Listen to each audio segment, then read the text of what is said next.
you are going to die for us who are the only really guilty ones.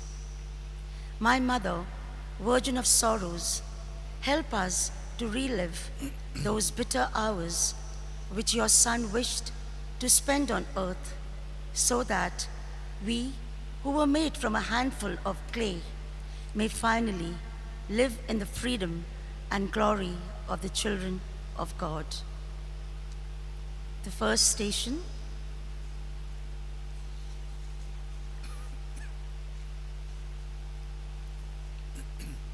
Pilate condemns Jesus. We adore you, O Christ, and we bless you, because by your holy cross you have redeemed the world. It is after 10 in the morning. The trial is moving to its close. There has been no conclusive evidence. The judge knows that his enemies have handed Jesus over to him out of envy, and he tries an absurd move, a choice between Barabbas, a criminal accused of robbery and murder, and Jesus, who says he is Christ. The people choose Barabbas, and Pilate exclaimed, "What am I to do then with Jesus?" They all reply, "Crucify him." The judge insists, "Why? What evil has he done?" Once again they respond shouting, "Crucify him! Crucify him!" Pilate is frightened by the growing uproar. So he sends for water and washes his hands in the sight of the people, saying, as he does so, "I am innocent of the blood of this just man. It is your affair." And having had Jesus scourged, he handed him over to them to be crucified. Their frenzied and possessed throats fall silent, as if God had already been vanquished. Jesus is all alone. Far off now are the days when the words of the man God brought light and hope to men's heart. Those long processions of sick people whom he healed, the triumphant acclaim of Jerusalem when the Lord arrived, riding on a gentle donkey. If only men had wanted to give a different outlet to God's love, if only you and I had recognized the day of the Lord. Our Father, who art in heaven, hallowed be thy name. Thy kingdom come, thy will be done, on earth as it is in heaven. Give us Give us this today our daily bread, and forgive us our trespasses, as we forgive those who trespass against us. And lead us not into temptation, but deliver us from evil. Hail Mary, full of grace, the Lord is with you. Blessed are you among women, and blessed is the fruit of thy womb, Jesus. Holy Mary, Mother of God, pray for us sinners, now and at the hour of our death. Amen. All glory be to the Father, and to the Son, and to the Holy Spirit. As it was in the beginning, is now, and ever shall be, world without end. Amen. Have mercy on us, O Lord. Have mercy on us. Jesus, remember me when you come into your kingdom. Jesus, remember me when you come into your kingdom. The second station, Jesus carries the cross. We adore you, Christ, and we praise you, Because by your holy cross you have redeemed the world. Outside the city, to the northwest of Jerusalem, there is a little hill. Golgotha is its name in Aramaic, the place of skulls or Calvary. Offering no resistance, Jesus gives himself up to the execution of the sentence. He is to be spared nothing, and upon his shoulders falls the weight of the ignominious cross. But through love, The cross is to become the throne from which he reigns.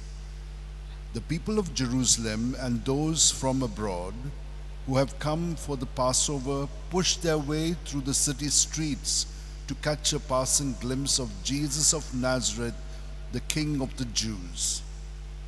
There's a tumult of voices and now and then short silences, perhaps when Jesus fixes his eyes on someone. If anyone wishes to come after me, let him take up his cross daily and follow me.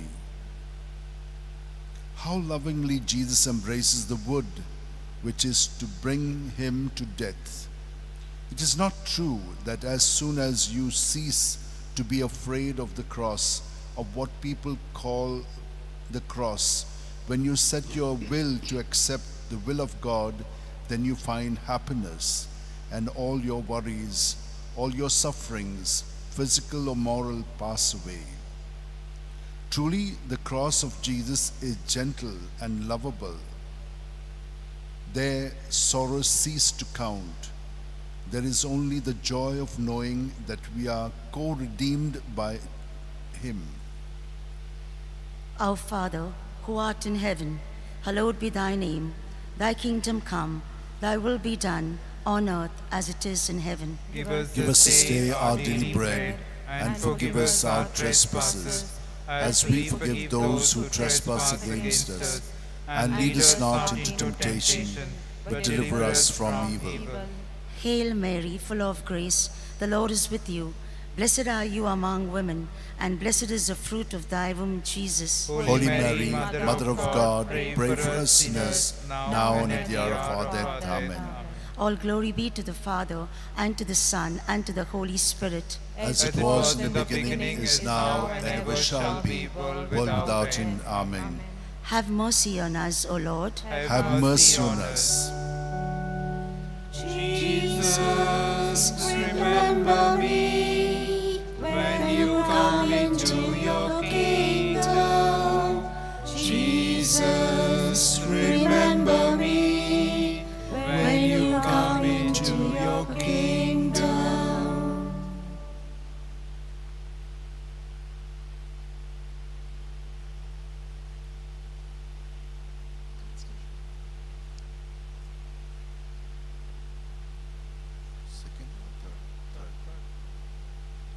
The heavy cross cuts the tears into our Lord's shoulders. The crowd has swollen into a multitude, and the legionaries can scarcely contain the anger, surging mob which, like a river that has burst its banks, flows through the streets and alleyways of Jerusalem. The worn-out body of Jesus staggers now beneath the huge cross. His most loving heart can barely summon up another breath of life for his poor wounded limbs. To the right and left, our Lord sees the multitude moving around like sheep without a shepherd. He could call them one by their names. By their names, there they are, those who were fed at the multiplication of the loaves and fishes, those who were cured of their ailments, those he taught by the lakeside, on the mountain, and in the portico of the temple. A sharp pain pierces the soul of Jesus. Our Lord falls to the ground exhausted. You and I can say nothing. Now we know why the cross of Jesus weighs so much. We weep over our wretched fallings and also for the terrible ingratitude of the human heart. From the depths of our soul, there comes an act of real contrition that lifts us up from the prostration of sin. Jesus has fallen that we might get up. once and for all. Our Father in heaven, holy be your name. Your kingdom come, your will be done, on earth as it is in heaven. Give us this day our daily bread, and forgive us our trespasses, as we forgive those who trespass against us. And lead us not into temptation, but deliver us from evil. Hail Mary, full of grace, the Lord is with you. Blessed are you among women, and blessed is the fruit of thy womb, Jesus. Holy Mary, Mother of God, pray for us sinners, now and at the hour of our death. Amen.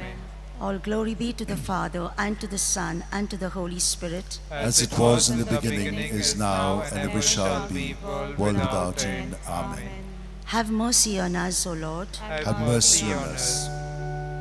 Jesus, remember me when you come into your kingdom. Jesus, remember me when you come into your kingdom. The fourth station, Jesus meets his mother. We adore you, Christ, and we praise you. Because by your holy cross you have redeemed the world.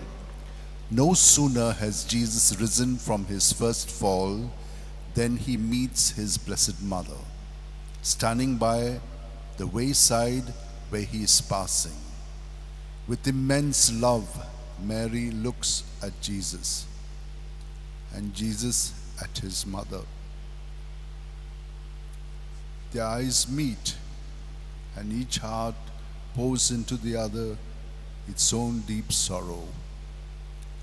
Mary's soul is steeped in bitter grief, the grief of Jesus Christ. O all you that pass by the way, look and see, was there ever a sorrow to compare with my sorrow? But no one notices, no one pays attention. Holy Jesus, Simeon's prophecy has been fulfilled. Thy own soul a sword shall pierce. In the dark loneliness of the Passion, Our Lady offers her Son a comforting balm of tenderness, of union, of faithfulness, a yes to the divine will. Hand in hand with Mary, you and I also want to console Jesus by accepting always and in everything the will of his Father, of our Father. Only thus will we taste the sweetness of Christ's cross and come to embrace it with all the strength of love, carrying it in triumph along the ways of the earth. Our Father in heaven, holy be your name. Your kingdom come, your will be done, on earth as it is in heaven. Give us this day our daily bread, and forgive us our trespasses, as we forgive those who trespass against us. And lead us not into temptation, but deliver us from evil. Hail Mary, full of grace, the Lord is with you. Blessed are you among women, and blessed is the fruit of thy womb, Jesus. Holy Mary, Mother of God, pray for us sinners, now and at the hour of our death. Amen. All glory be to the Father, and to the Son, and to the Holy Spirit. As it was in the beginning, is now, and ever shall be, world without end. Amen. Have mercy on us, O Lord. Have mercy on us. Jesus, remember me when you come into your kingdom. Jesus, remember me when you come into your kingdom. The fifth station, Simon helps Jesus carry his cross. We adore you, Christ, and we praise you. Because by your holy cross you have redeemed the world. Jesus is exhausted. His footsteps become more and more unsteady, and the soldiers are in a hurry to finish. So, when they are going out of the city through the judgment gate, they take hold of a man who was coming in from a farm, a man called Simon of Cyrene, the father of Alexander and Rufus, and they force him to carry the cross of Jesus. In the whole context of the Passion, this help does not add up to very much. But for Jesus, a smile, a word, a gesture, a little bit of love is enough for him to pour out his grace bountifully on the soul of his friend. Years later, Simon's son, Christians by then, will be known and held in high esteem among their brothers in the faith. And it all started with this unexpected meeting with the cross. I went to those who were not looking for me. I was found by those that sought me not. At times the cross appears without our looking for it. It is Christ who is seeking us out. And if by chance, before this unexpected cross, which perhaps is therefore more difficult to understand, your heart were to show repugnance, don't give it consolation. And filled with a noble compassion, when it asks for them, say to it slowly, as one speaking in confidence, heart on the cross, heart on the cross. Our Father in heaven, holy be your name. Your kingdom come, your will be done, on earth as it is in heaven. Give us this day our daily bread, and forgive us our trespasses, as we forgive those who trespass against us. And lead us not into temptation, but deliver us from evil. Hail Mary, full of grace, the Lord is with you. Blessed are you among women, and blessed is the fruit of thy womb, Jesus. Holy Mary, Mother of God, pray for us sinners, now and at the hour of our death. Amen. All glory be to the Father, and to the Son, and to the Holy Spirit. As it was in the beginning, is now, and ever shall be, world without end. Amen. Have mercy on us, O Lord. Have mercy on us. Jesus, remember me when you come into your kingdom. Jesus, remember me when you come into your kingdom. The sixth station, Veronica wipes the face of Jesus. We adore you, Christ, and we praise you, because by your holy cross you have redeemed the world. There is no beauty in him, no comeliness, and we have seen him, and there was no slightliness, that we should be attracted to him. Despised and the most abject of men, a man of sorrows and acquainted with infirmity, and his look was as it were hidden and despaired. Whereupon we esteemed him not, and it is the Son of God who is passing by, a madman, madly in love. A woman, Veronica by name, makes her way through the crowd with a white linen cloth folded in her hands, and with this she reverently wipes the face of Jesus. Our Lord leaves the impression of his holy face on the three parts of that veil. The beloved face of Jesus that has smiled upon children and was transfigured with glory on Mount Tabor is now, as it were, concealed by suffering. But this suffering is our purification. The sweat and the blood, which disfigures and tarnishes his features, serves to cleanse us. Lord, help me decide to tear off, through penance, this pitiful mask I have fashioned with my wretched doings. Then and only then, by following the path of contemplation and atonement, will my life begin to copy faithfully the features of your life. We will find ourselves becoming more and more like you. We will be other Christs, Christ himself. Our Father in heaven, holy be your name. Your kingdom come, your will be done, on earth as it is in heaven. Give us this day our daily bread, and forgive us our trespasses, as we forgive those who trespass against us. And lead us not into temptation, but deliver us from evil. Hail Mary, full of grace, the Lord is with you. Blessed are you among women, and blessed is the fruit of thy womb, Jesus. Holy Mary, Mother of God, pray for us sinners now and at the hour of our death. Amen. All glory be to the Father, and to the Son, and to the Holy Spirit. As it was in the beginning, is now, and ever shall be, world without end. Amen. Have mercy on us, O Lord. Have mercy on us. Jesus, remember me when you come into your kingdom. Jesus, remember me when you come into your kingdom. Seventh station. Jesus falls a second time. We adore you, Christ, and we praise you. Because by your holy cross you have redeemed the world.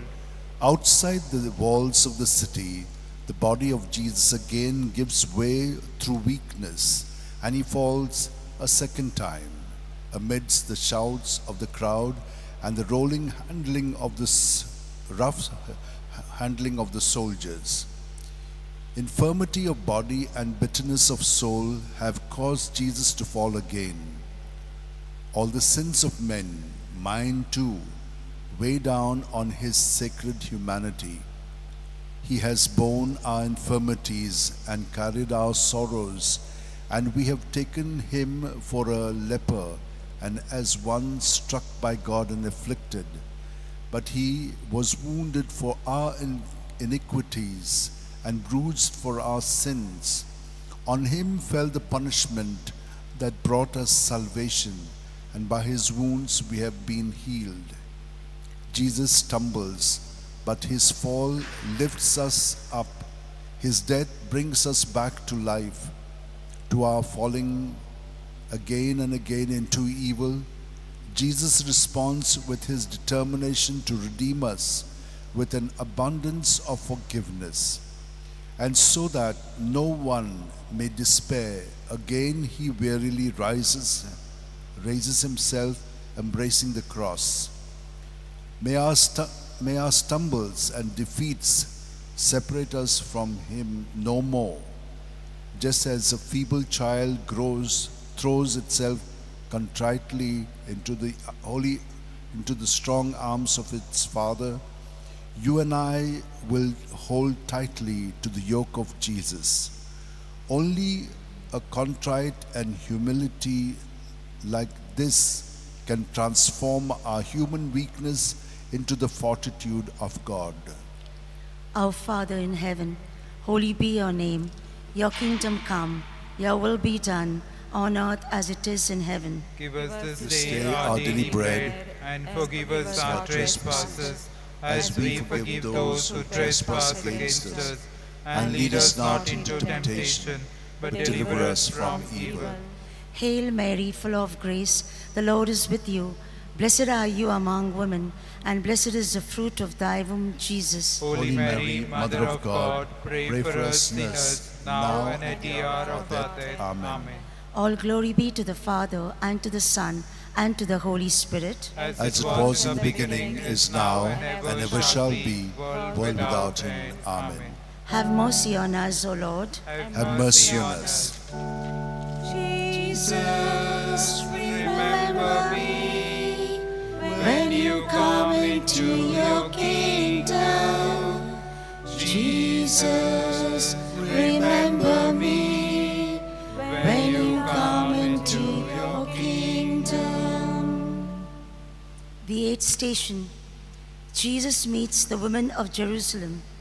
We adore you, Christ, and we praise you. Because by your holy cross you have redeemed the world. Among the people watching our Lord as he passes by are a number of women who are unable to restrain their compassion and break into tears. perhaps recalling those glorious days spent with Jesus when everyone exclaimed in amazement, Bene omnia fecit.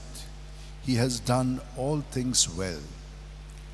But our Lord wishes to channel their weeping towards some more supernatural motive, and He invites them to weep for sins which are the cause of the Passion, and which will draw down the rigor of divine justice. Daughters of Jerusalem, weep not for me, but weep for yourselves and for your children. For if they do these things to the green wood, what shall be done to the dry? Your sins, my sins, and the sins of all men rise up. All the evil we have done and the good that we have neglected to do, the desolate panorama of the countless crimes and iniquities which we would have committed, if He, Jesus, had not strengthened us with the light of His most loving glance, how little a life is for making atonement. Our Father in heaven, holy be your name. Your kingdom come, your will be done, on earth as it is in heaven. Give us this day our daily bread, and forgive us our trespasses, as we forgive those who trespass against us. And lead us not into temptation, but deliver us from evil. Hail Mary, full of grace, the Lord is with you. Blessed are you among women, and blessed is the fruit of thy womb, Jesus. Holy Mary, Mother of God, pray for us sinners, now and in the hour of our death. Amen. All glory be to the Father, and to the Son, and to the Holy Spirit. As it was in the beginning, is now, and ever shall be, world without end. Amen. Have mercy on us, O Lord. Have Mercy on us. Jesus, remember me when you come into your kingdom. Jesus, remember me when you come into your kingdom. The ninth station. Jesus falls the third time. We adore you, Christ, and we praise you. Because by your holy cross you have redeemed the world. Our Lord falls for the third time. On the slope leading up to Calvary, with only 40 or 50 paces between him and the summit, Jesus can no longer stay on his feet. His strength has failed him, and he lies on the ground in utter exhaustion. He offered himself up because it was his will. Abused and ill-treated, he opened not his mouth as a sheep led to the slaughter, dumb as a lamb before its shearers. Everyone against him, the people of the city and those from abroad, and the Pharisees and the soldiers and the chief priests, all of them executioners. His mother, my mother, weeps. Jesus fulfills the will of his Father. Poor, naked, generous, what is there left for him to surrender? He loved me and delivered himself up unto death for me. My God, may I hate sin and unite myself to you, taking the holy cross into my arms, so that I, in my turn, may fulfill your most lovable will, stripped of every earthly attachment, with no other goal but your glory, generously, not keeping anything back, offering myself with you in the perfect holocaust. Our Father in heaven, holy be your name. Your kingdom come, your will be done, on earth as it is in heaven. Give us this day our daily bread, and forgive us our trespasses, as we forgive those who trespass against us. And lead us not into temptation, but deliver us from evil. Hail Mary, full of grace, the Lord is with you. Blessed are you among women, and blessed is the fruit of thy womb, Jesus. Holy Mary, Mother of God, pray for us sinners, now and at the hour of our death. Amen. All glory be to the Father, and to the Son, and to the Holy Spirit. As it was in the beginning, is now, and ever shall be, world without end. Amen. Have mercy on us, O Lord. Have mercy on us. Jesus, remember me when you come into your kingdom. Jesus, remember me when you come into your kingdom. The 10th station. Jesus is stripped of his garments. We adore you, Christ, and we praise you. Because by a holy cross you have redeemed the world. When our Lord arrives at Calvary, he is given some wine to drink mixed with gall as a narcotic to lessen in some way the pain of the crucifixion. But Jesus, after tasting it to show his gratitude for that kind service, has not wanted to drink. He gives himself up to death with the full freedom of love. Then the soldiers strip Christ of his garments. From the soles of his feet to the top of his head, there is nothing healthy in him. Wounds and bruises and swelling sores. They are not bound up, nor dressed, nor anointed with oil. The executioners take his garments and divide them into 4 parts. But the cloak is without seam. So they say, it would be better not to tear it, but to cast us lots for it to see whose it shall be. Thus Scripture is again fulfilled. They divided my garments among them, and upon my vesture they cast lots. Despoiled, stripped, left in the most absolute poverty, our Lord is left with nothing save the wood of the cross. For us to reach God, Christ is the way. But Christ is on the cross, and to climb up to the cross, we must have our hearts free, not tied to earthly things. Our Father in heaven, holy be your name. Your kingdom come, your will be done, on earth as it is in heaven. Give us This this day day our our daily daily bread, bread, and forgive us our trespasses, as we forgive those who trespass against us.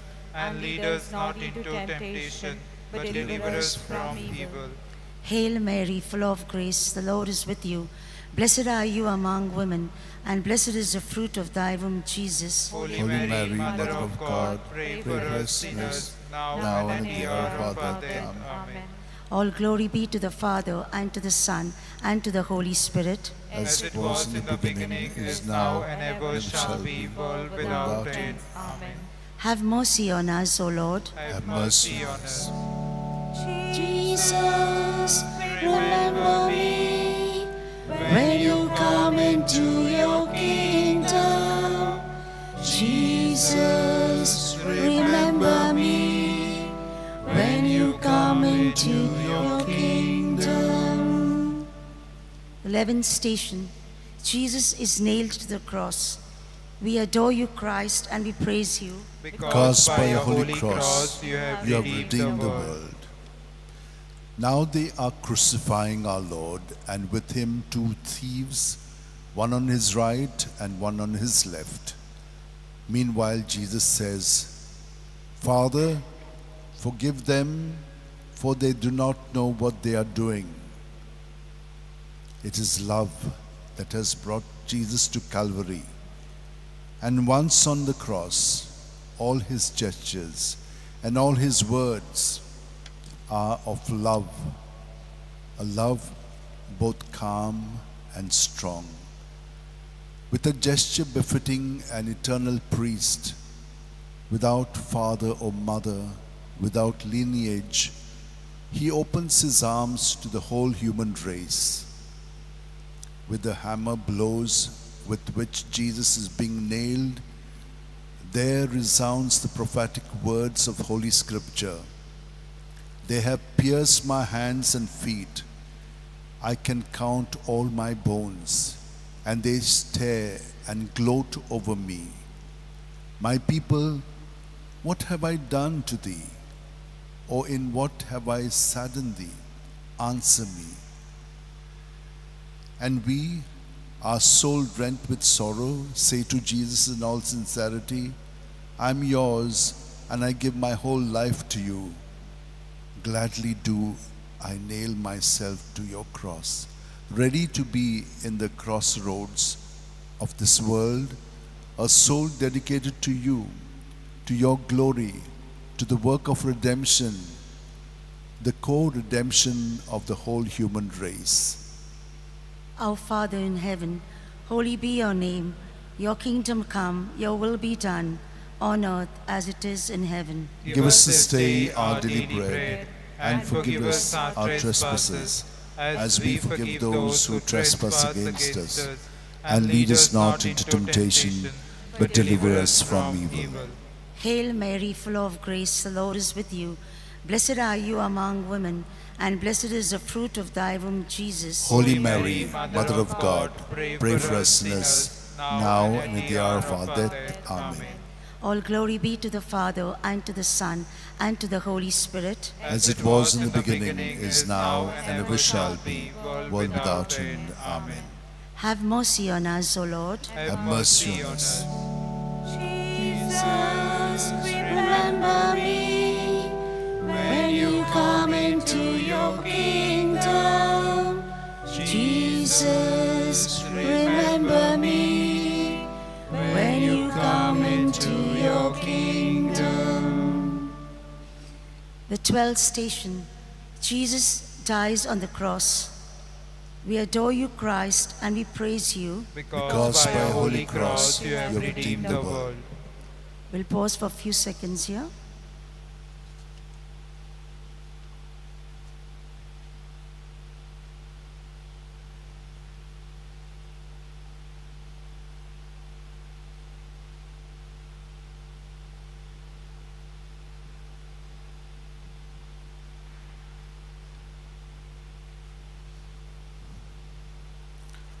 On the uppermost part of the cross, the reason for the sentence is written: Jesus of Nazareth, King of the Jews.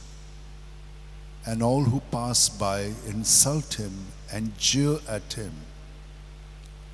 If he is the King of Israel, let him come down here and now from the cross. One of the thieves comes to his defense. This man has done no wrong. Then turning to Jesus, he makes a humble request, full of faith. Lord, remember me when thou comest into thy kingdom. Truly I say to thee, this day thou shalt be with me in paradise. At the foot of the cross stands his mother, Mary, with other holy women. Jesus looks at her. Then he looks at the disciple whom he loves, and he says to his mother, Woman, behold thy son. Then he says to the disciple, Behold thy mother. The sun's light is exhausted, and the earth is left in darkness. It is close to 3 o'clock when Jesus cries out, Eli, Eli, lama sabachthani. That is, my God, why hast thou forsaken me? Then knowing that all things are about to be accomplished, that the scriptures may be fulfilled, he says, I am thirsty. The soldiers soak a sponge in vinegar and placing it on a reed of hyssop, they put it to his mouth. Jesus sips the vinegar and exclaims, "It is accomplished." The veil of the temple is rent, and the earth trembles when the Lord cries out in a loud voice, "Father, into thy hands I commend my spirit." Our Father, who art in heaven, hallowed be thy name. Thy kingdom come, thy will be done, on earth as it is in heaven. Give us this day our daily bread, and forgive us our trespasses, as we forgive those who trespass against us. And lead us not into temptation, but deliver us from evil. Hail Mary, full of grace, the Lord is with you. Blessed are you among women, and blessed is the fruit of thy womb, Jesus. Holy Mary, Mother of God, pray for us sinners, now and at the hour of our death. Amen. All glory be to the Father, and to the Son, and to the Holy Spirit. As it was in the beginning, is now, and ever shall be, world without end. Amen. Have mercy on us, O Lord. Have mercy on us. Jesus, remember me when you come into your kingdom. Jesus, remember me when you come into your kingdom. The 13th station. Jesus' body is taken down from the cross. We adore you, Christ, and we praise you. Because by a holy cross you have redeemed the world.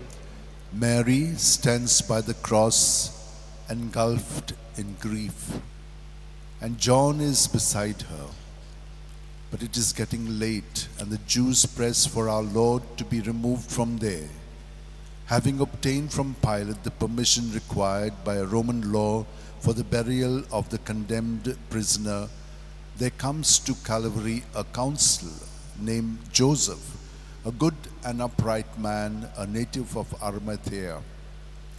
He has not consented to their counsel and their doings, but is himself one of those waiting for the kingdom of God.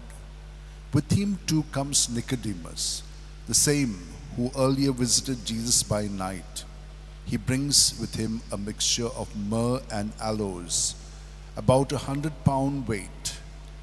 These men were not known publicly as disciples of the Master.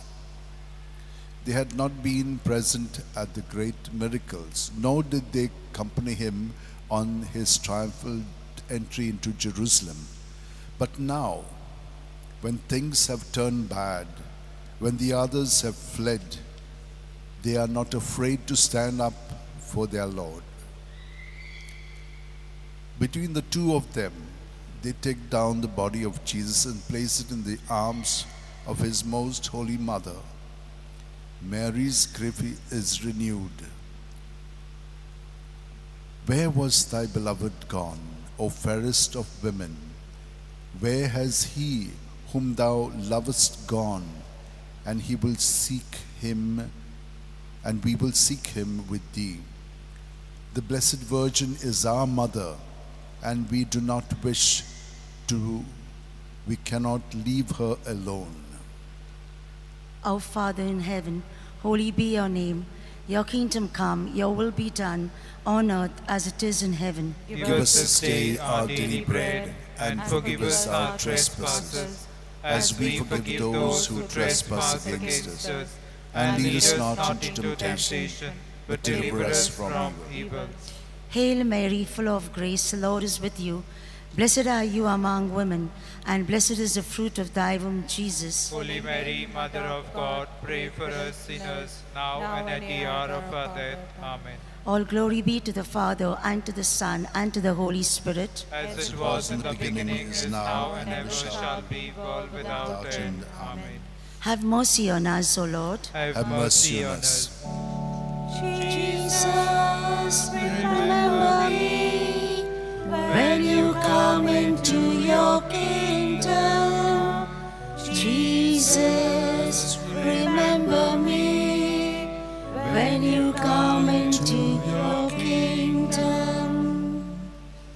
14th station. Jesus is laid in the tomb. We adore you, Christ, and we praise you. Because by by your Holy holy Cross cross you have redeemed the world. Very near Calvary, in an orchard, Joseph of Arimathea had a new tomb made, cut out of the rock. Since it is the eve of the solemn Pasch of the Jews, Jesus is laid there. Then Joseph, rolling a great stone close to the grave door, and goes away. Jesus came to the world with nothing, so too with nothing, not even the place where he rests, he has left us. The mother of our Lord, my mother, and the women who have followed the Master from Galilee, after taking careful note of everything, also take their leave. Night falls. Now it is all over. The work of our redemption has been accomplished. We are now children of God because Jesus has died for us and his death has ransomed us. I have been bought at a great price. We must bring into our life, to make them our own, the life and death of Christ.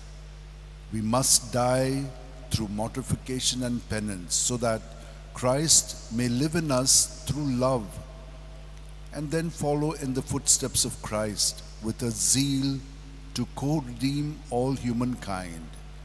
We must give our life for others. That is the only way to live the life of Jesus Christ and to become one and the same thing with him. Our Father in heaven, holy be your name. Your kingdom come, your will be done, on earth as it is in heaven. Give us this day our daily bread, and forgive us our trespasses, as we forgive those who trespass against us. And lead us not into temptation, but deliver us from evil. Hail Mary, full of grace, the Lord is with you. Blessed are you among women, and blessed is the fruit of thy womb, Jesus. Holy Mary, Mother of God, pray for us sinners, now and at the hour of our death. Amen. All glory be to the Father, and to the Son, and to the Holy Spirit. As it was in the beginning, is now, and ever shall be, world without end. Amen. Have mercy on us, O Lord. Have mercy on us. Jesus, remember me when you come into your kingdom. Jesus, remember me when you come into your kingdom. Concluding prayer. We too, O God, will descend into the grave whenever it shall please you, and wheresoever it shall please you.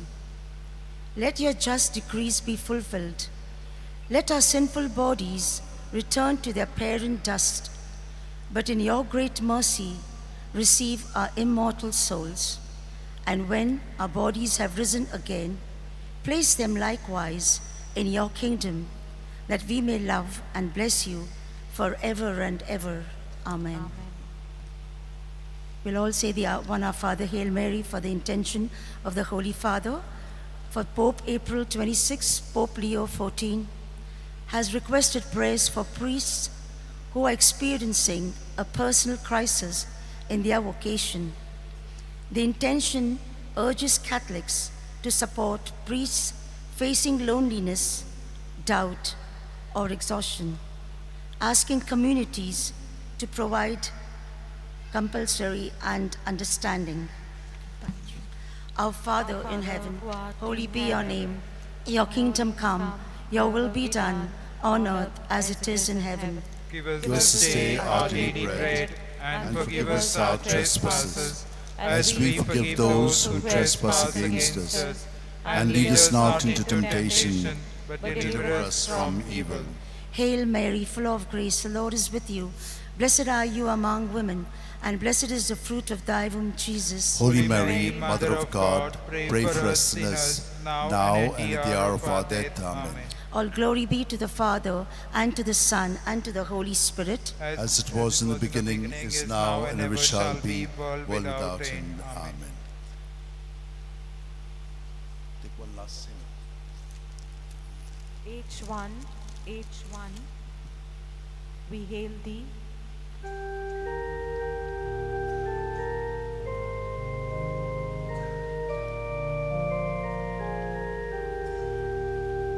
We hail thee, Savior and Lord. Thy cross ever be adored. We Cross, thou art the fountain of love and of liberty, shine down upon the millions who search for the light of truth. We hail thee, Savior and Lord. Thy cross ever be adored. In the name of the Father, and of the Son, and of the Holy Spirit. Amen. Amen. My dear sisters and brothers, we have just concluded with the way of the cross. Those who would like to return home for their other works, you may go, but I have a small reflection to place before you so that we can meaningfully, not only now that we have done it, but also during the 3 hours as well as the evening service which will begin at 3 o'clock, just so that we can have a right attitude to enter into it. Those of you who wish to leave can leave, while I will read this reflection for you, for those who remain. I'll just give you a minute. For those who would like to leave can leave, but those who would like to stay, so that we can get oriented.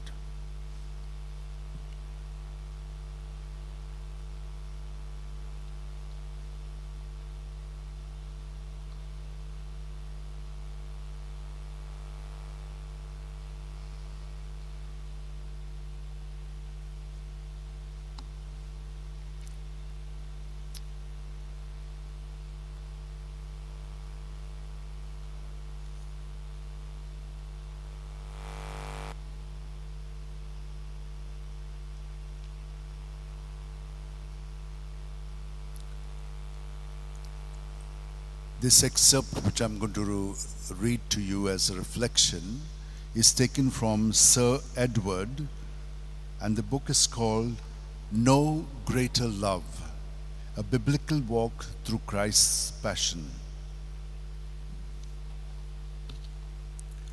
Most of all, as St. John Paul II once said, the Passion of Christ is the culmination of the revelation of God's love. But this is not an amazing love that is simply meant to be admired from afar. Jesus does not want our applause. He wants our hearts. He wants to transform our hearts with His love. So as we walk through Christ's passion, we will consider how we can live His example of love in our daily lives. After all, these are not just stories from a long time ago. Jesus wants us to make them our own. He wants to relive the love story of His passion in us. For when we allow Christ to do that, we discover a greater love than the world has ever known.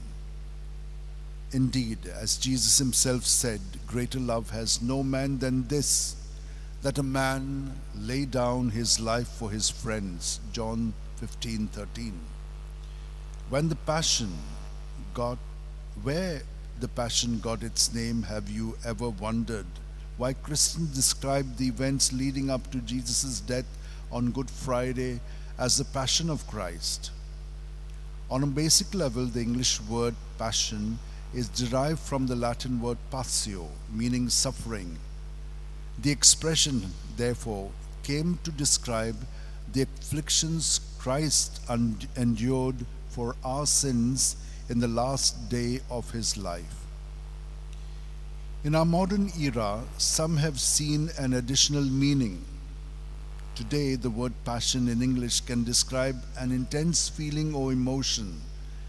According to Webster's dictionary, passion means a strong feeling of enthusiasm or excitement for something.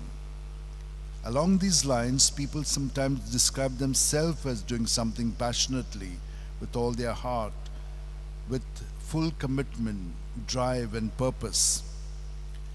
That sense might also come into play with understanding Christ's determination to give his life for our sins. He is not a passive victim, taken by surprise and forced to endure a horrific death. He is the one who said to the Father, "Not my will, but yours be done." Luke 22:42. And he chose to drink to the last drop from the cup of his suffering, all for the sake of our salvation as passion of Christ. On a basic level, the English word passion is derived from the Latin word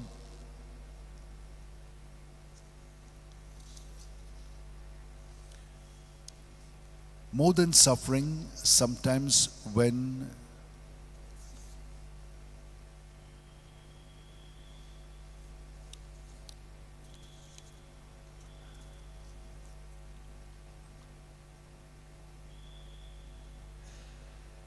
Benedict XVI, however, takes us even deeper. In his work, God is Love, he describes Christ's passion in the context of passionate love. But here we must be clear. He's not talking about a fallen human passionate love, which on its own is merely a kind of intoxication in which we are swept away by our emotion, romantic feelings, and sensual desires.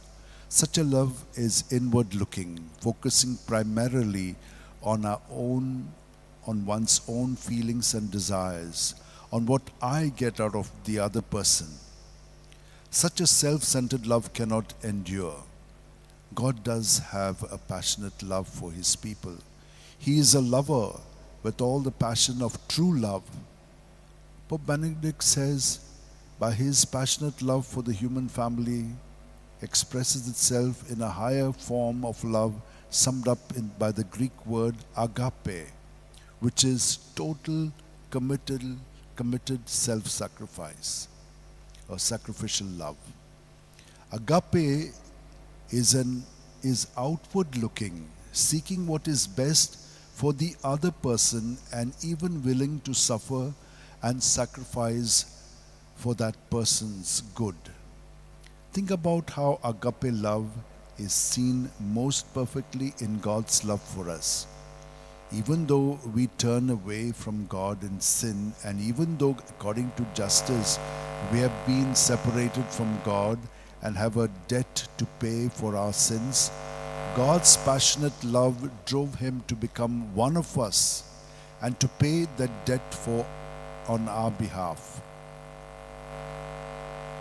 For so much did God love us that he did not want us to remain separated from him forever.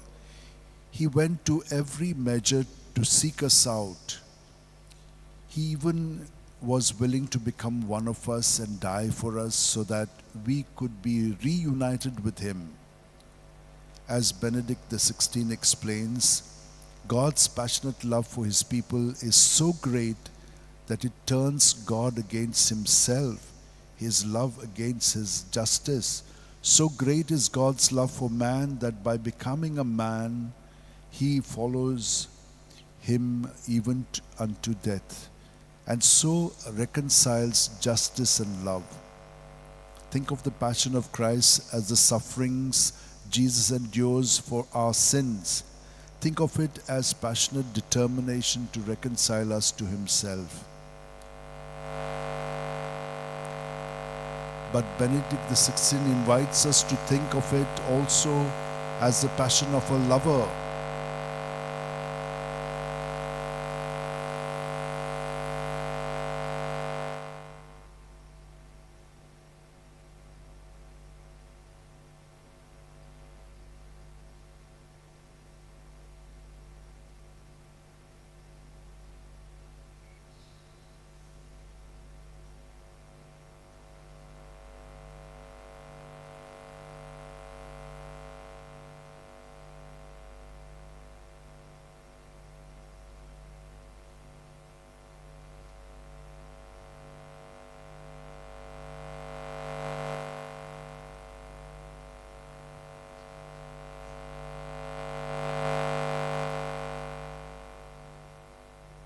Let me continue. But Benedict XVI invites us to think of it also as a passion of a lover.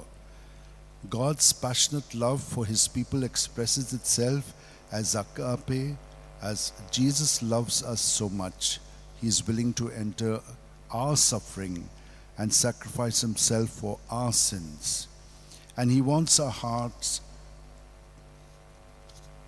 to be transformed by this same perfect agape love which he models for us every step of the way from Gethsemane to the cross.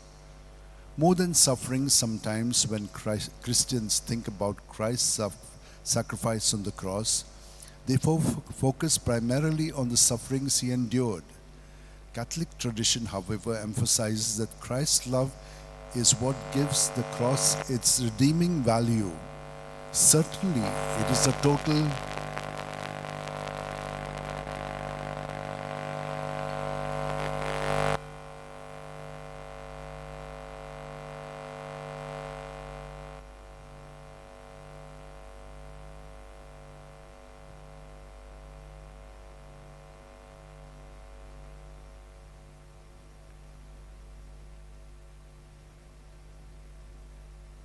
Certainly, it is a total self-giving love that is expressed poignantly through sacrifice and suffering. But love, not the amount of blood, pain, or torture, is at the center. To paraphrase Saint Catherine, the nails could not have held him fast to the cross if love had not held him there first. I'll repeat what Saint Catherine said. The nails could not have led him fast, could not have held him fast to the cross if love had not held him there first. Others sometimes focus on the innocent Jesus stepping in and taking on the wrath of God that should have been poured out on us, the guilty ones. Think about that. Picture a child doing something terribly wrong and about to receive a spanking from his father. At that last second, a sibling steps in and says, "No, father, let him go. Spank me instead." The father looks at the innocent child, then the guilty one, then back to the innocent child and says, "I don't care who I punish. I just need to pour out my wrath on someone." He then proceeds to give the innocent child the spanking that the guilty one deserves. How would that possibly solve the problem? How does such arbitrary punishment bring about a loving reconciliation between father and son?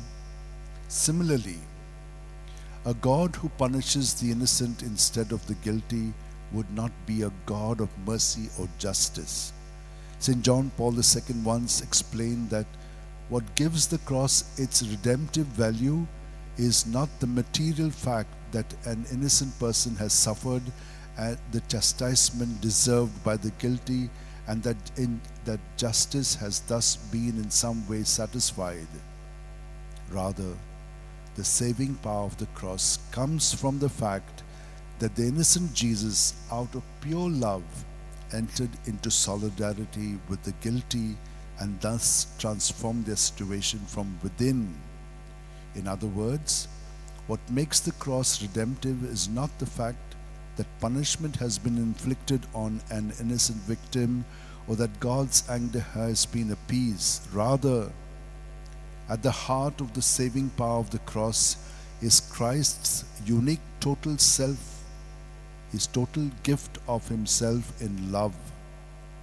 As the Catechism of the Catholic Church explains, it is love to the end that confers on Christ's suffering and sacrifice its value as redemption and reparation, as atonement and satisfaction. Indeed, Christ's gift of love on Calvary is utterly unique in human history, far surpassing what any ordinary human could do, because he is fully human, Jesus can represent the human family and offer an act of love.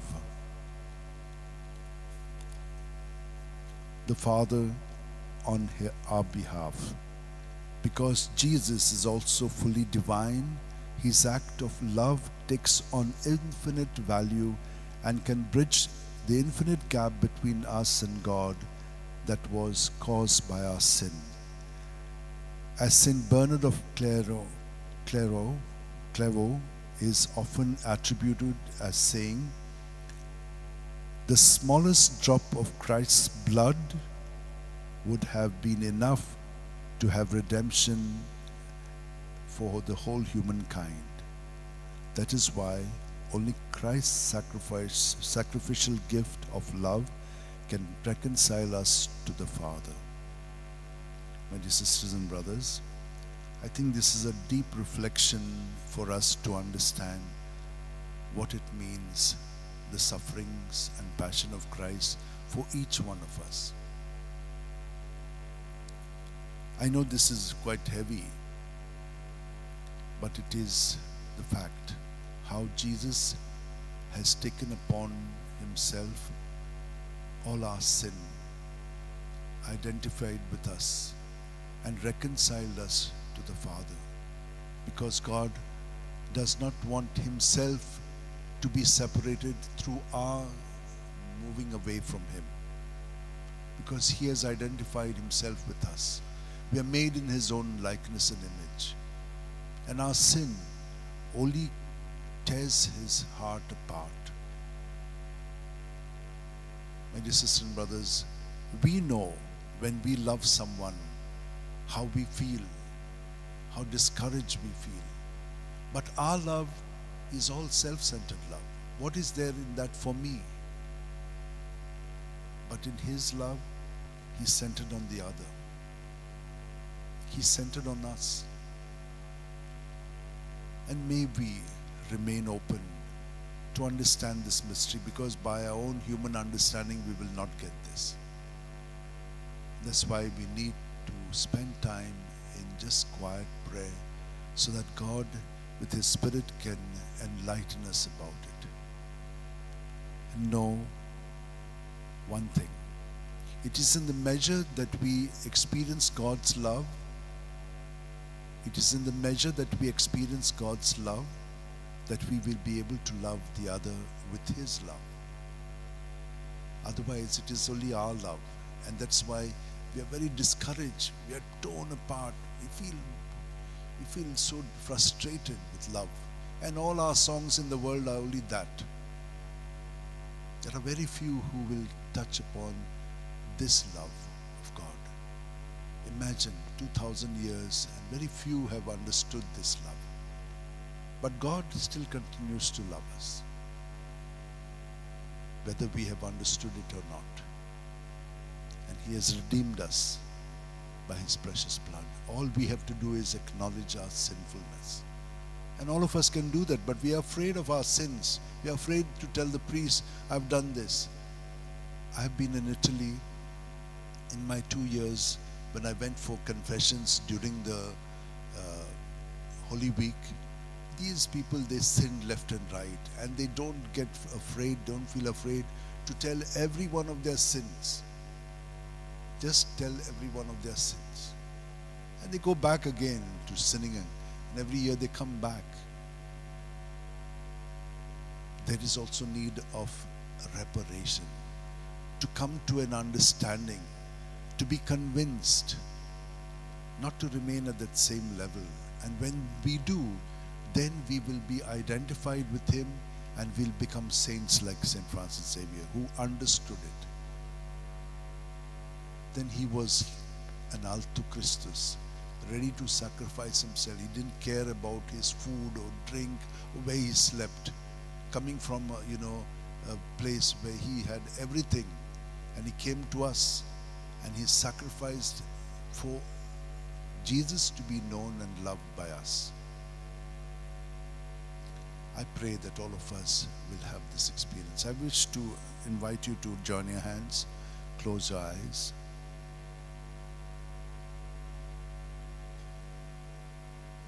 and thank God.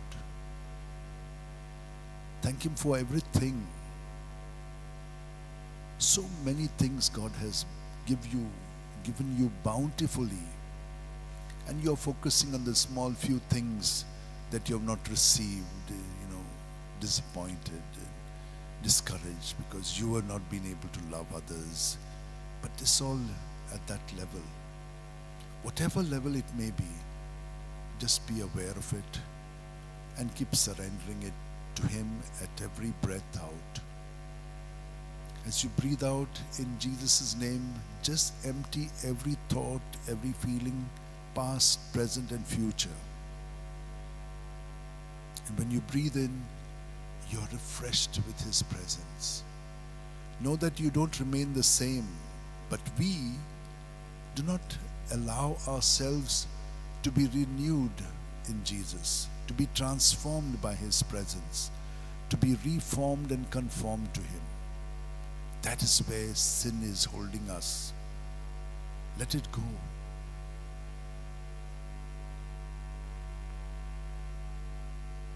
But Lord, we can't do this.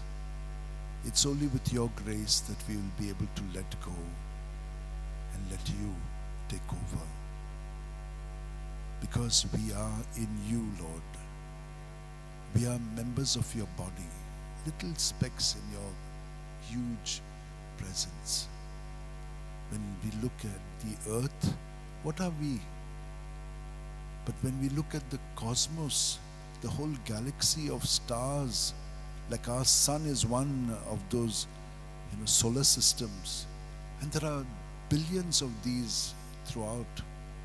We cannot fathom this huge and humongous love of yours that is permeating this entire cosmos. Lord, be merciful to us. And yet we thank you because you have given us this opportunity to be on planet Earth and to know how much love there is in the heart of the Father. And we could not understand this. So you were sent so that we could.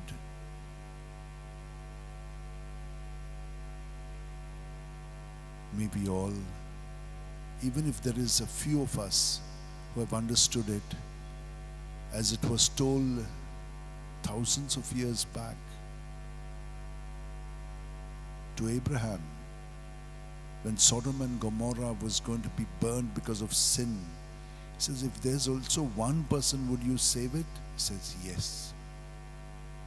One person. You. One person. If you allow Jesus to reveal Himself in you, then Jesus will be made present. And with that, the whole of humanity will gain. And that's why we have the saints who have understood this. Lord, we thank you that you have given us saints who have done this on our behalf to bring us through their intercession to you. We thank you for St. Francis Xavier. And we thank you for the thousands of saints who have done this and are continue to do it. There are so many of them, we don't know them. But you know them, Lord, because you are dwelling in their hearts and they have allowed you to do that. We also have, Lord. May our hearts be on fire with your presence, with your love, with your mercy.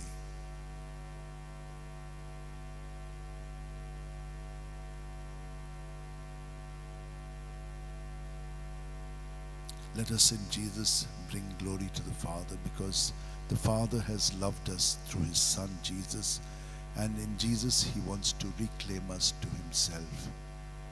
Let us devoutly, let us kneel and surrender ourselves to Him.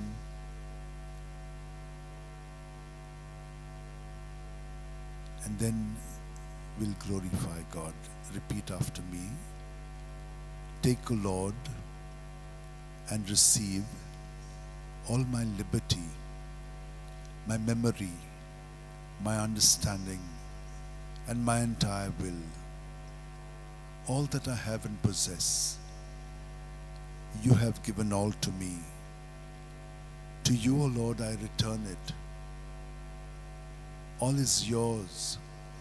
Dispose of it wholly according to your will.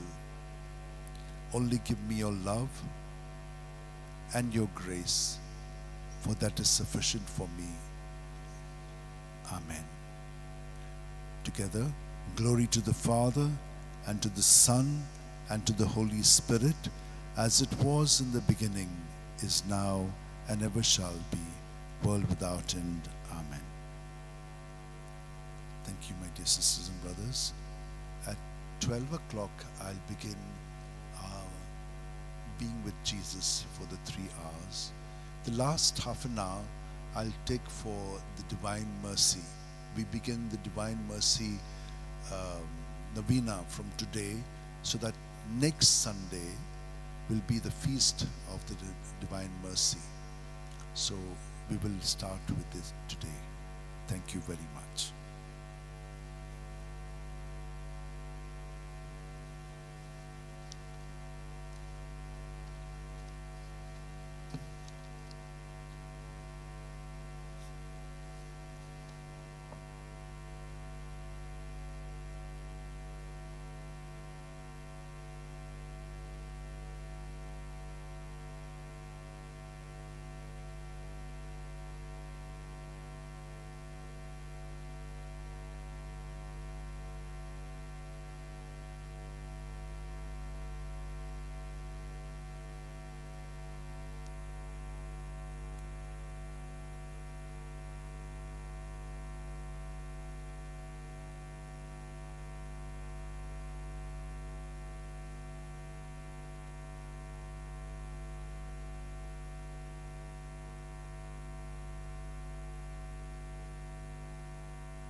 Hello, check. Hello, check.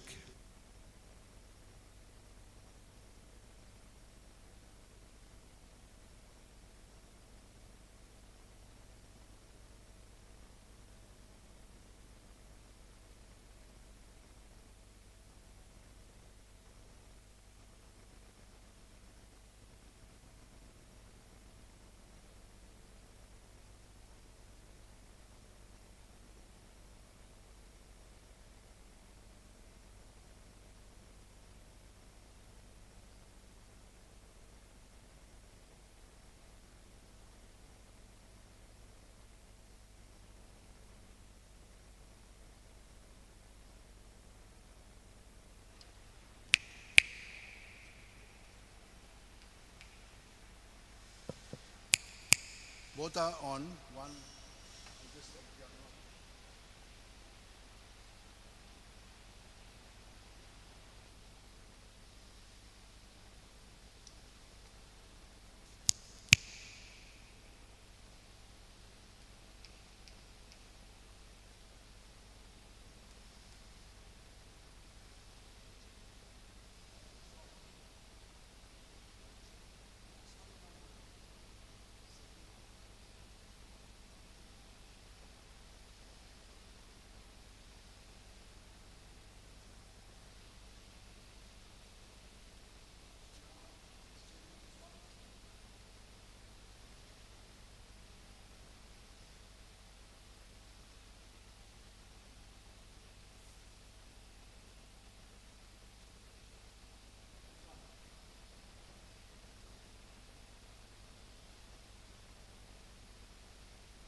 Yeah.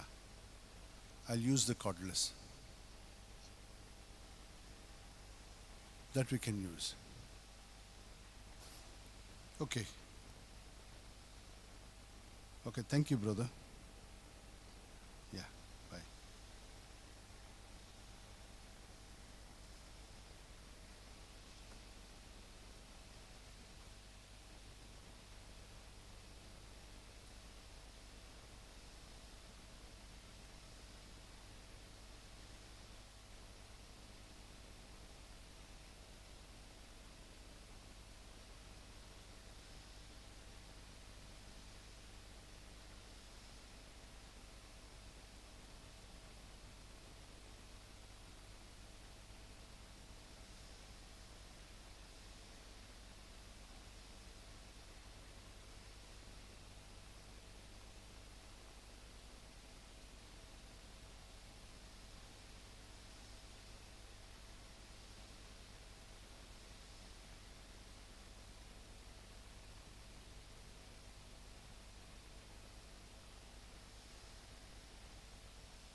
check.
In the name of the Father, and of the Son, and of the Holy Spirit. Amen.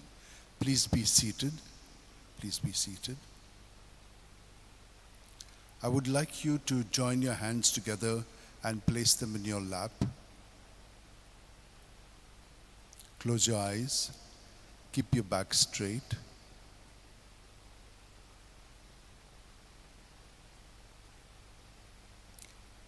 We are alive.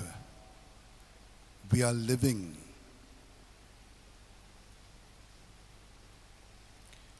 And if we are living, it is because we are breathing. If we stop breathing, we will not be alive. We will be dead in body. But not so our mind and our spirit. Our mind and spirit will go back to God. And at the final resurrection from the dead, all will come back into the body which the Lord will give us, which He Himself has shown us He has after His resurrection. This is a great mystery, and we'll leave it to that. But for the moment, each one of us, at every breath, is kept alive, because breath is from God. Breath is God. And God is in us at every breath. He keeps us alive. And He has given us our body, our mind, and our spirit, our heart in which to dwell. Often we are estranged from our body, mind, and spirit because we remain only with our thoughts, and our thoughts control everything, and very wrongly so. We must examine our thoughts so that our body and our emotions are not governed by the kind of thoughts which are not aligned to the truth. Because when we are aligned to the truth, we will be free of these unnecessary things which control our lives. That is where the evil one plays his game. And we are not alert enough, as the Lord has told us, to what is going on, so that surrendering it to Jesus, who has died to set us free from it, we will be really internally free. Jesus, the Son of the living God, has been sent to us. Though He was in the form of God, He did not deem equality with God something to be grasped at. Rather, He emptied Himself and took the form of a slave, being born in the likeness of men. He was known to be of human estate, and it was thus that He humbled Himself, obediently accepting death on a cross. Because of this, God highly exalted Him and bestowed on Him the name above every other name, so that at Jesus' name every knee must bend in the heavens, on earth, and under the earth, and every tongue proclaim to the glory of God the Father, Jesus Christ is Lord. This Lord is dwelling in my heart through baptism. And if I am alive, it's because of Him who is the breath of life. He is the life in us. And our bodies belong to Him. In His body, we have life. If we remain apart from Him, then we have no life. It is only death that we are experiencing. A little pleasure of all kinds of things, but no life. Nothing can ever satisfy us.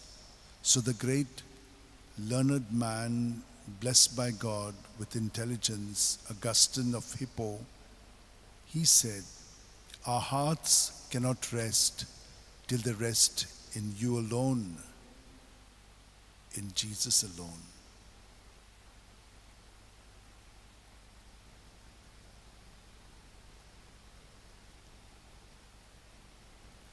And though He has chosen each one of us, and we are very precious to Him, in various ways we go away from Him.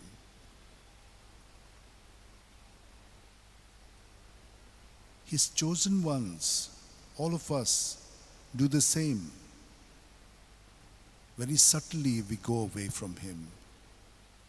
But like David, who was repentant for what he had done, and he sat in ashes and sackcloth, we have done this in union with Jesus through these days, so that we too are cleansed by His merciful love and forgiven all our sins, but not to remain independent, but to be in Him, dependent on Him who is our life. Lord, we ask You to continue to grace us so that during this time we also from our heart will ask for mercy, forgiveness of our sins. Have mercy on us, O Lord, in Your faithful love. In Your great tenderness, wipe away our offenses. Wash me clean from my guilt. Purify me from my sin. For I am well aware of my offenses. My sin is constantly in mind. Against You, You alone have I sinned. I have done what You see to be wrong, that You may show Your saving justice when You pass sentence, and Your victory may appear when You give judgment. Remember, I was born guilty, a sinner from the moment of conception. But You delight in sincerity of heart, and in secret You teach me wisdom.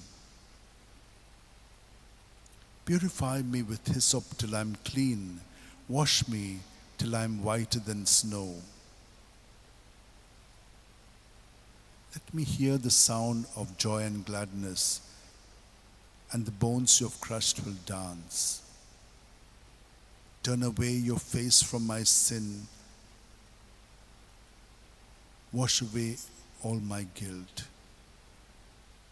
God, create in me a clean heart. Restore within me a generous spirit. Do not thrust me away from Your Spirit. Do not take away from me Your Spirit.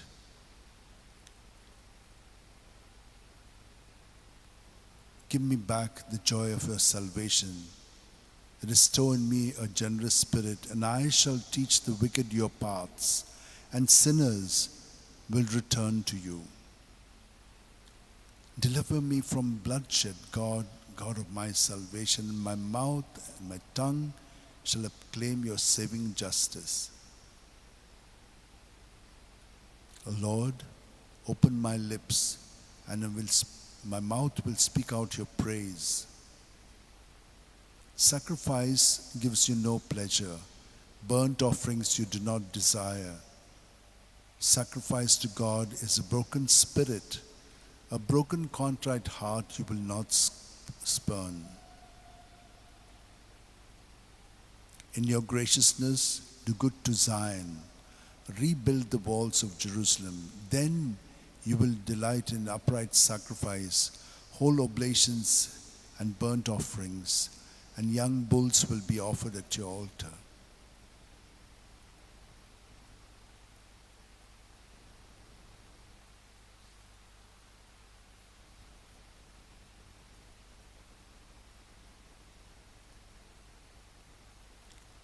Like David, we have become one with this prayer of his, Psalm 50 or 51.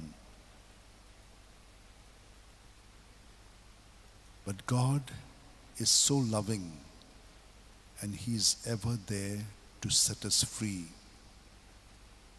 Free from our ego self, free from our self-centeredness, so that we become like Him, and in Him and through Him, other-centered.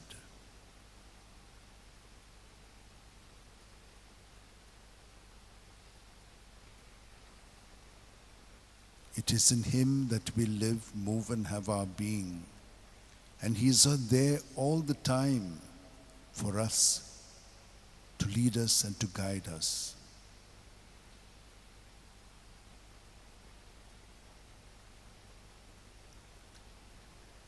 Yahweh, you examine me and know me.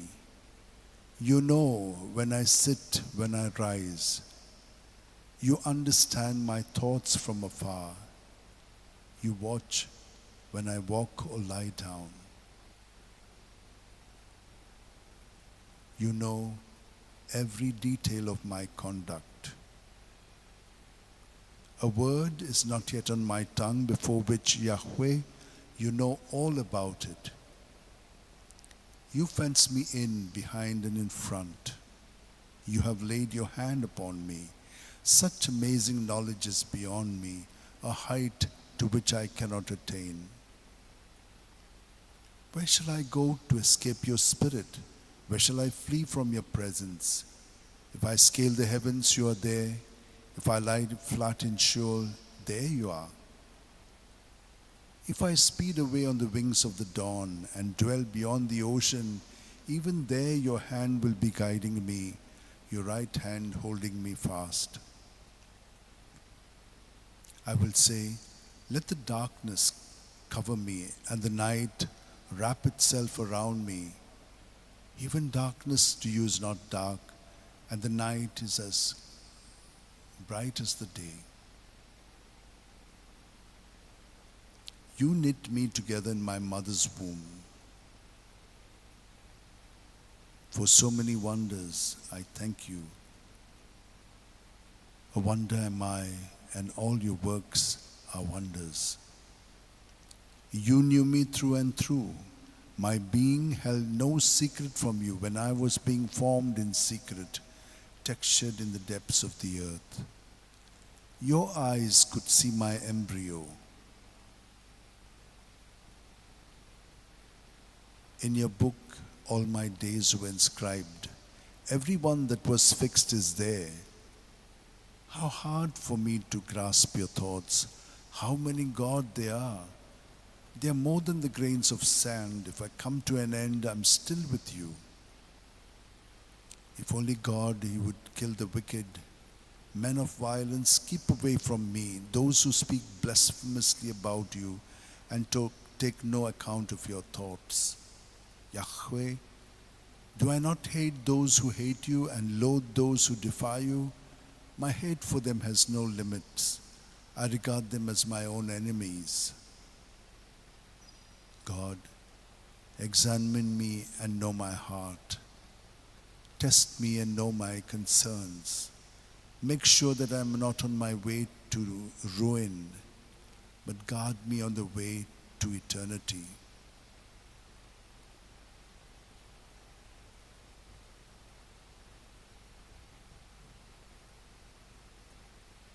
These prayers that have come from the depths of communion with God and His Spirit in Psalm 139 takes us closer to the protection God gives us at every moment. He who abides in the shade of the Almighty, he who dwells in the shelter of the Most High and abides in the shade of the Almighty says to the Lord, my refuge, my stronghold, my God in whom I trust. It is He who will free you from the snare of the fowler who seeks to destroy you. He will conceal you with his pinions, and under his wings you will find refuge. You will not fear the terror of the night, nor the arrow that flies by day, nor the plague that prowls in the darkness, nor the scourge that lays waste at noon. 1,000 may fall at your side, 10,000 fall at your right, it will never approach. His faithfulness is buckler and shield. Your eyes have only to look and see how the wicked are repaid, you who have said, Lord, my refuge, and made the Most High your dwelling. Upon you no evil shall fall, no plague approach where you dwell. For you has he commanded his angels to keep you in all your ways. They shall bear you upon their hands, lest you strike your foot against a stone. On the lion and the viper you will tread, and trample the young lion and the dragon. His love he set on me, so I will rescue him. Protect him, for he knows my name. When he calls, I will answer, I am with you. I will save him in distress and give him glory. With length of life I will content him. I shall let him see my saving power.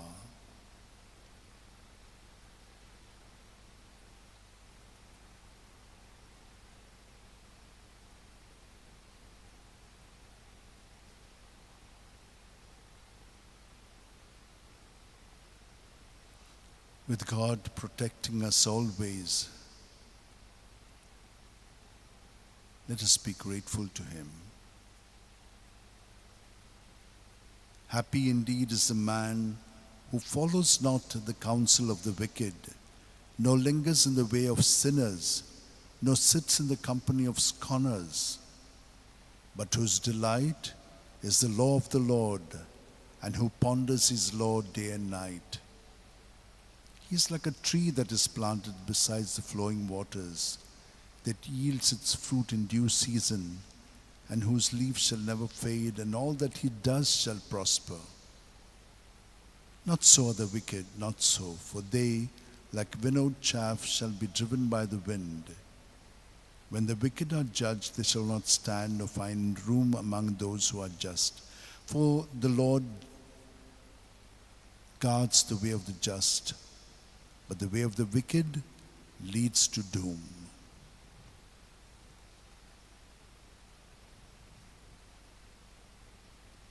The Lord is my shepherd.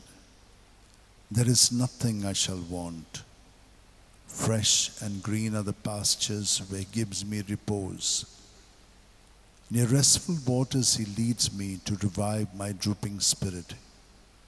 He guides me along the right path. He is true to his name. If I should walk in the valley of darkness, no evil would I fear, for you are there. With your crook and your staff, with these you give me comfort. You have prepared a banquet for me in the sight of my foes.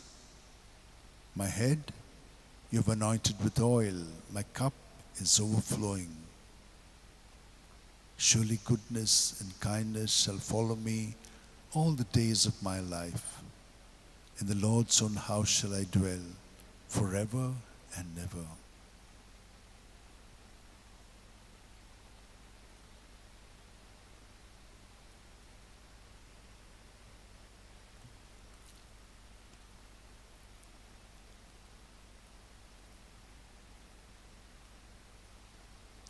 We have spent time with Jesus, united to him, and making these prayers our very own, situating ourselves in him and through him to see his love for us, which is the love of the Father flowing through him to rejuvenate us in our own lives, where we too are going through our own little challenges to our being in him or to being independent of him.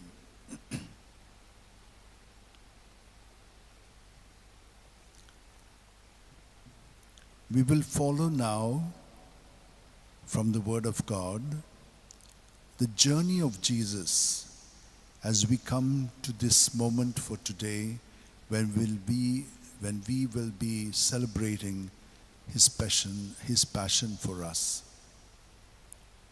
At this moment, in these 3 hours of agony, he has already revealed to us everything.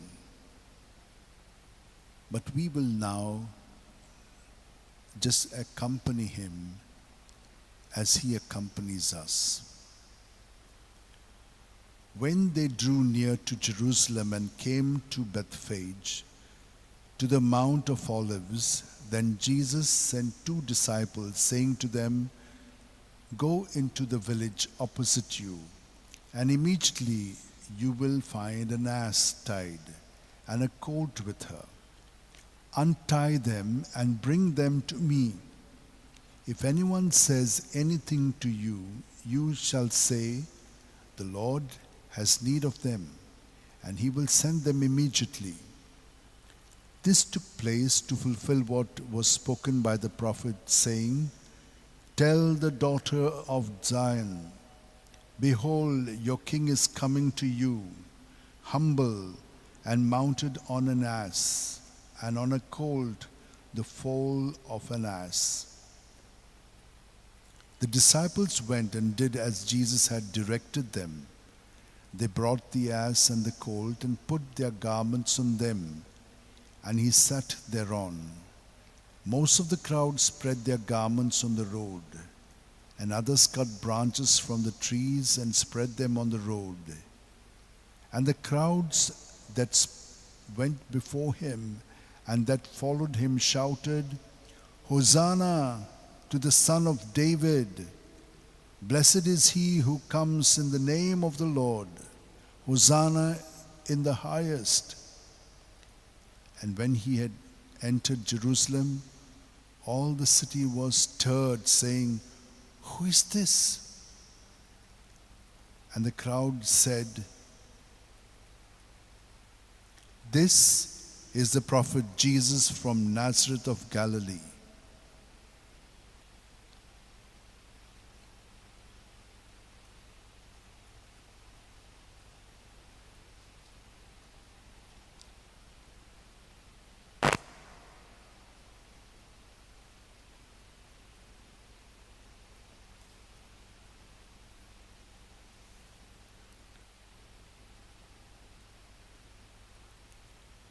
The Lord God has given me the tongue of those who are taught, that I may know how to sustain with a word him that is weary. Morning by morning he wakens. He wakens my ear to hear as those who are taught. The Lord God has opened my ear, and I was not rebellious. I turned not backward. I gave my back to the smiters, and my cheeks to those who pull out the beard. I hid not my face from shame and spitting. For the Lord God helps me. Therefore I have not been confounded. Therefore I have set my face like flint, and I know that I shall not be put to shame.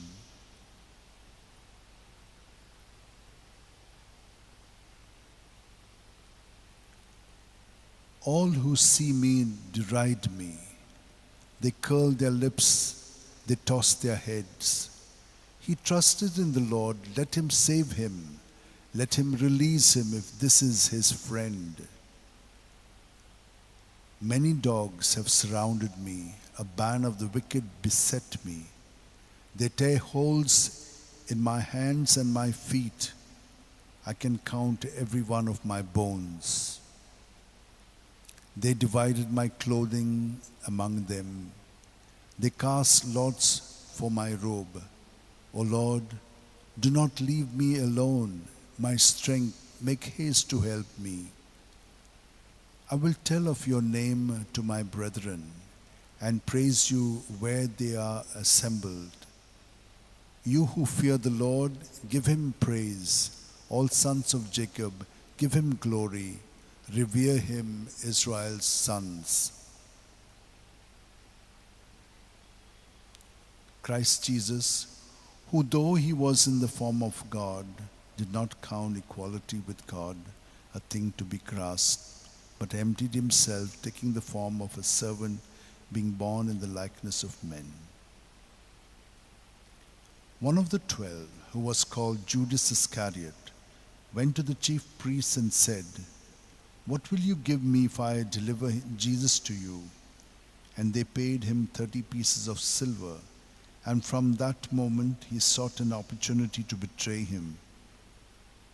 Now on the first day of unleavened bread, the disciples came to Jesus saying, "Where will you have us prepare for you to eat the Passover?"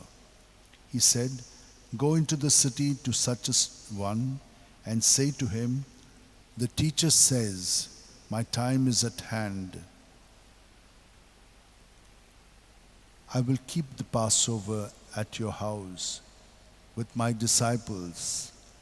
And the disciples did as Jesus had directed them, and they prepared the Passover. When it was evening, he set a table with the 12 disciples. And as they were eating, he said, "Truly I say to you, one of you will betray me." And they were very sorrowful and began to say to him one after another, "Is it I, Lord?" He answered, "He who has dipped his hand in the dish with me will betray me. The Son of Man goes as it is written of him, but woe to that man by whom the Son of Man is betrayed. It would have been better for that man if he had not been born." Judas, who betrayed him, said, "Is it I, Master?" He said to him, "You have said so." Now as they were eating, Jesus took bread and blessed and broke it, and he gave it to the disciples and said, "Take, eat, this is my body." And he took the cup, and when he had given thanks, he gave it to them, saying, "Drink of it, all of you, for this is my blood of the covenant, which is poured out for many for the forgiveness of sins.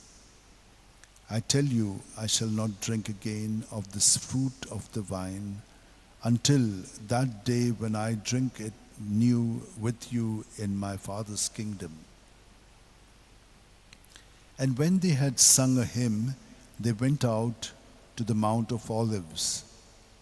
Then Jesus said to them, "You will all fall away because of me this night. For it is written, I will strike the shepherd, and the sheep of the flock will be scattered.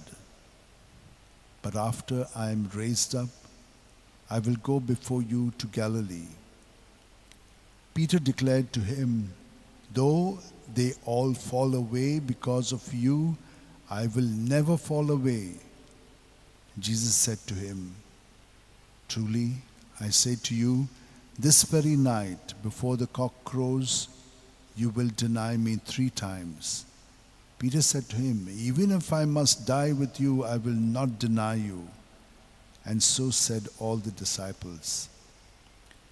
Then Jesus went with them to a place called Gethsemane, and he said to his disciples, "Sit here while I go yonder and pray." And taking with him Peter and the 2 sons of Zebedee, he began to be sorrowful and troubled. Then he said to them, "My soul is very sorrowful, even to death. Remain here and watch with me." And going a little farther, he fell on his face and prayed, "My Father, if it be possible, let this cup pass from me. Nevertheless, not as I will, but as thou wilt. And he came to the disciples and found them sleeping. He said to Peter, So could you not watch with me 1 hour?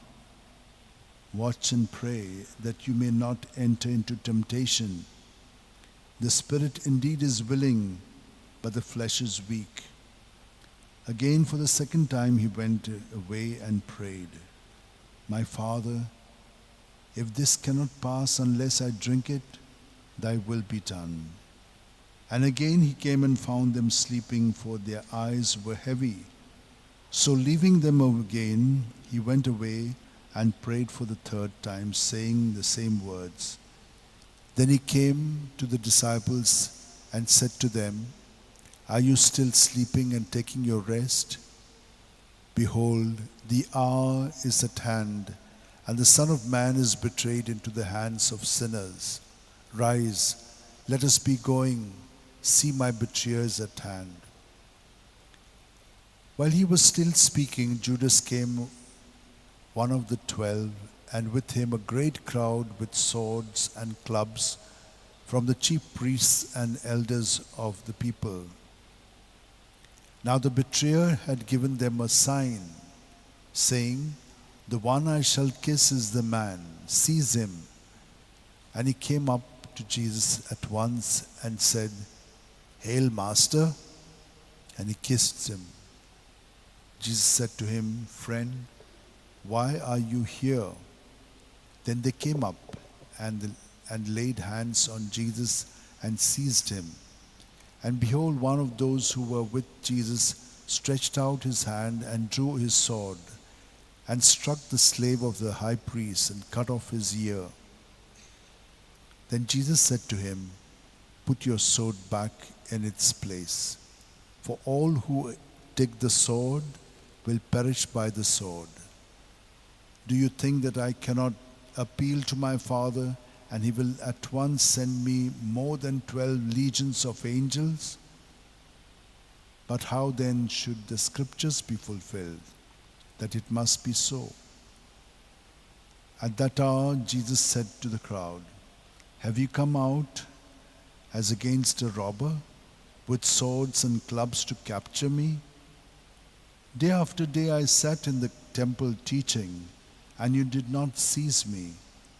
But all this has taken place, that the scriptures of the prophecy might be fulfilled.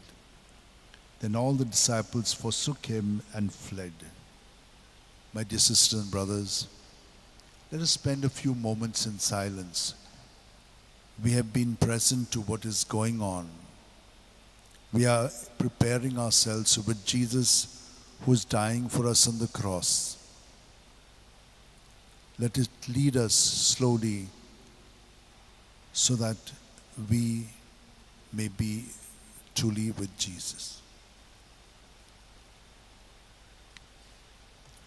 Since today we also begin the novena to the Divine Mercy, we will have that right now, so that at 3 o'clock we can start our service.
with the words, "Oh, what great graces I will grant to souls who recite this chaplet." Jesus gave Saint Faustina the chaplet of mercy with instructions to make a novena in particular for 9 days from Good Friday to the following Saturday. Jesus also asked that at 3 o'clock, the hour at which he died, we should say the 3 o'clock prayer saying, "At 3 o'clock implore my mercy, especially for sinners.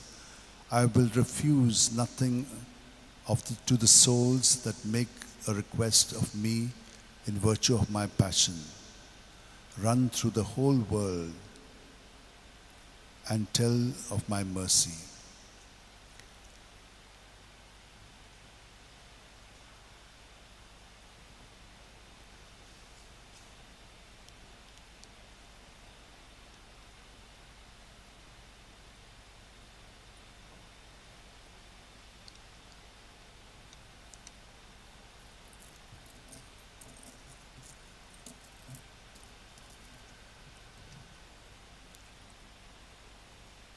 Our Father, who art in heaven, hallowed be thy name.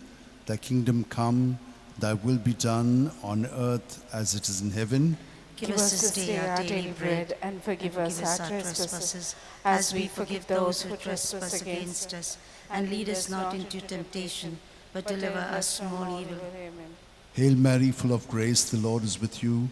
Blessed are you among women, and blessed the fruit of thy womb, Jesus. Holy Mary, Mother of God, pray for us sinners, now and at the hour of our death. Amen. I believe in God, the Father Almighty, creator of heaven and earth, and in Jesus Christ, his only Son, our Lord, who was conceived by the Holy Spirit, born of the Virgin Mary, suffered under Pontius Pilate, was crucified, died, and was buried.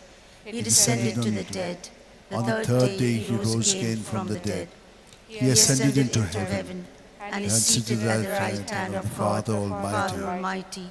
From thence he will come to judge the living and the dead. I believe in the Holy Spirit, the Holy Catholic Church, the communion of saints, the forgiveness of sins, the resurrection of the body, and the life everlasting. Amen. These 2 rows will be with her. These 2 rows will be with me. Eternal Father, I offer you the body and blood, soul and divinity of your dearly beloved Son, our Lord Jesus Christ, in atonement for our sins and those of the whole world. For the sake of his sorrowful passion, Have mercy on us and the whole world. for the sake of his sorrowful passion, Have mercy on us and the whole world. for the sake of his sorrowful passion, Have mercy on us and the whole world. for the sake of his sorrowful passion, Have mercy on us and the whole world. for the sake of his sorrowful passion, Have mercy on us and the whole world. for the sake of his sorrowful passion, Have mercy on us and the whole world. for the sake of his sorrowful passion, Have mercy on us and the whole world. for the sake of his sorrowful passion, Have mercy on us and the whole world. for the sake of his sorrowful passion, Have mercy on us and the whole world. for the sake of his sorrowful passion. Have mercy on us and the whole world. Eternal Father, I offer you the body and blood, soul and divinity of your dearly beloved Son, our Lord Jesus Christ, in atonement for our sins and those of the whole world. For the sake of the sorrowful passion, for the sake of his sorrowful passion, have mercy on us and the whole world. for the sake of his sorrowful passion, Have mercy on us and the whole world. for the sake of his sorrowful passion, Have mercy on us and the whole world. for the sake of his sorrowful passion, Have mercy on us and on the whole world. for the sake of his sorrowful passion, Have mercy on us and on the whole world. for the sake of his sorrowful passion, Have mercy on us and on the whole world. for the sake of his sorrowful passion, Have mercy on us and the whole world. for the sake of his sorrowful passion, Have mercy on us and the whole world. for the sake of his sorrowful passion. Have mercy on us and the whole world. Eternal Father, I offer you the body and blood, soul and divinity of your dearly beloved Son, our Lord Jesus Christ, in atonement for our sins and those of the whole world. For the sake of his sorrowful passion. Have mercy on us and the whole world. For the sake of his sorrowful passion. Have mercy on us and the whole world. For the sake of his sorrowful passion. Have mercy on us and the whole world. For the sake of his sorrowful passion. Have mercy on us and the whole world. For the sake of his sorrowful passion. Have mercy on us and the whole world. For the sake of his sorrowful passion. Have mercy on us and the whole world. For the sake of his sorrowful passion. Have mercy on us and the whole world. For the sake of his sorrowful passion. Have mercy on us and the whole world. For the sake of his sorrowful passion. Have mercy on us and the whole world. For the sake of his sorrowful passion. Have mercy on us and the whole world. Eternal Father, I offer you the body and blood, soul and divinity of your dearly beloved Son, our Lord Jesus Christ, in atonement for our sins and those of the whole world. For the sake of his sorrowful passion. Have mercy on us and the whole world. For the sake of his sorrowful passion. Have mercy on us and the whole world. For the sake of his sorrowful passion. Have mercy on us and the whole world. For the sake of his sorrowful passion. Have mercy on us and the whole world. For the sake of his sorrowful passion. Have mercy on us and the whole world. For the sake of his sorrowful passion. Have mercy on us and the whole world. For the For the sake of his sorrowful passion. Have mercy on us and the whole world. For the sake of his sorrowful passion. Have mercy on us and the whole world. For the sake of his sorrowful passion. Have mercy on us and the whole world. For the sake of his sorrowful passion. Have mercy on us and the whole world. Eternal Father, I offer you the body and blood, soul and divinity of your dearly beloved Son, our Lord Jesus Christ, in atonement for our sins and those of the whole world. For the sake of his sorrowful passion. Have mercy on us and the whole world. For the sake of his sorrowful passion. Have mercy on us and the whole Please world. recite this, I beg of you. Let us say this prayer because the Lord is having mercy on us. For the sake of his sorrowful passion. Have mercy on us and the whole world. For the sake of his sorrowful passion. Have mercy on us and the whole world. For the sake of his sorrowful passion. Have mercy on us and the whole world. For the sake of his sorrowful passion. Have mercy on us and the whole world. For the sake of his sorrowful passion. Have mercy on us and the whole world. For the sake of his sorrowful passion. Have mercy on us and the whole world. For the sake of his sorrowful passion. Have mercy on us and the whole world. For the sake of his sorrowful passion. Have mercy on us and the whole world. Holy God, Holy Mighty One, Holy Immortal One, have mercy on us and the whole world. Holy God, Holy Mighty One, Holy Immortal One, have mercy on us and the whole world. Holy God, Holy Mighty One, Holy Immortal One, have mercy on us and the whole world. you expired, Jesus, but the source of life gushed forth for souls, and the ocean of your mercy opened up for the whole world. O fount of life, unfathomable divine mercy, envelop the whole world and empty yourself out upon us. O blood and water, which gushed forth from the heart of Jesus as a fountain of mercy for us, I trust in you. O blood and water, which gushed forth from the heart of Jesus as a fountain of mercy for us, I trust in you. O blood and water, which gushed forth from the heart of Jesus as a fount of mercy for us, I trust in you. Holy God, Holy Mighty One, Holy Immortal One, have mercy on us and the whole world. Holy God, Holy Mighty One, Holy Immortal One, have mercy on us and the whole world. Holy God, Holy Mighty One, Holy Immortal One, have mercy on us and the whole world. Jesus, King of mercy, I trust in you. Amen. the novena in preparation for Mercy Sunday begins on Good Friday. Following are the daily intentions dictated by Jesus himself. Note, this novena may be started every first Friday, and the powerful chaplet may be prayed every day. Jesus said, "Today bring to me all mankind, especially all sinners, and immerse them in the ocean of my mercy. In this way, you will be console me in the bitter grief into which the loss of souls plunges me.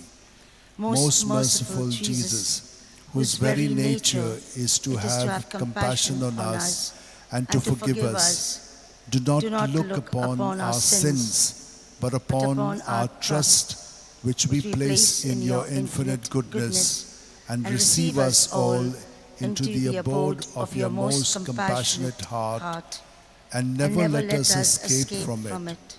We beg this of you by your love, which unites you to the Father and the Holy Spirit. Eternal Father, cast a merciful glance upon all mankind, and especially upon all poor sinners, all enfolded in the most compassionate heart of Jesus. For the sake of his sorrowful passion, show us your mercy, that we may praise the omnipotence of your mercy forever and ever. Amen. The Litany of Divine Mercy. I would say that all of you can kneel, please.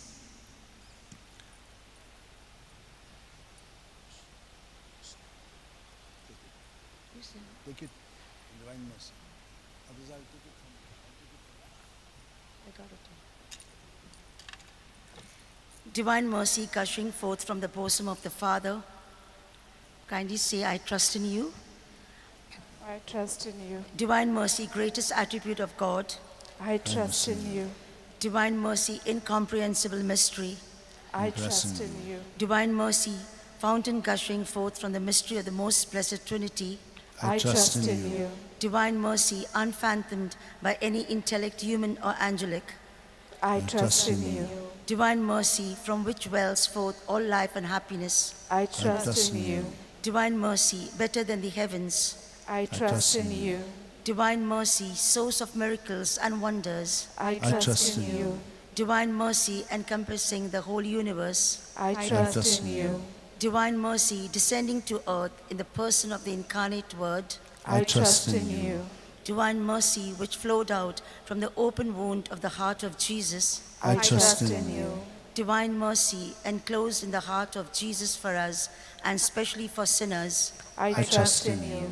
Divine mercy, unfathomed in the institution of the sacred host. I trust in you. Divine mercy, in the founding of the Holy Church. I trust I in you. trust in you.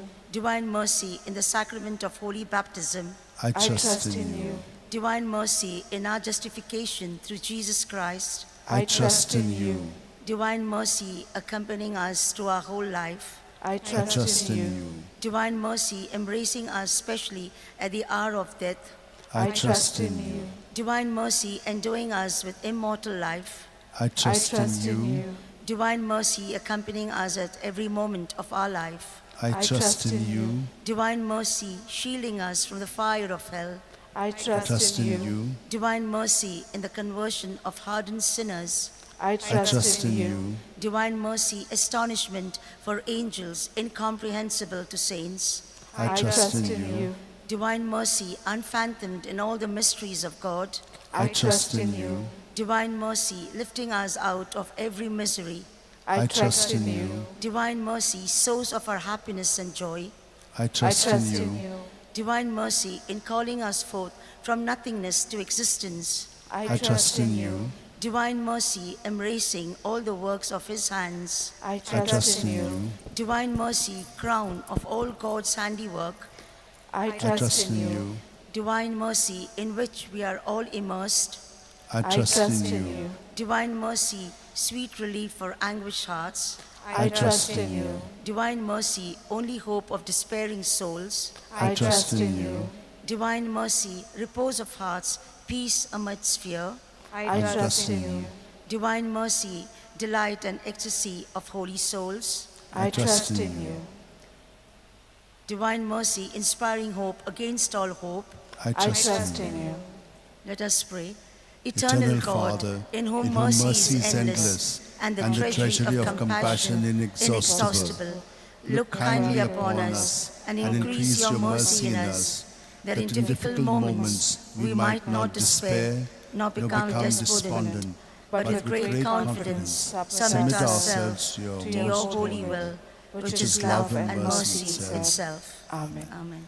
Glory to the Father, and to the Son, and to the Holy Spirit. As it was in the beginning, is now, and ever shall be, world without end. Amen. Amen.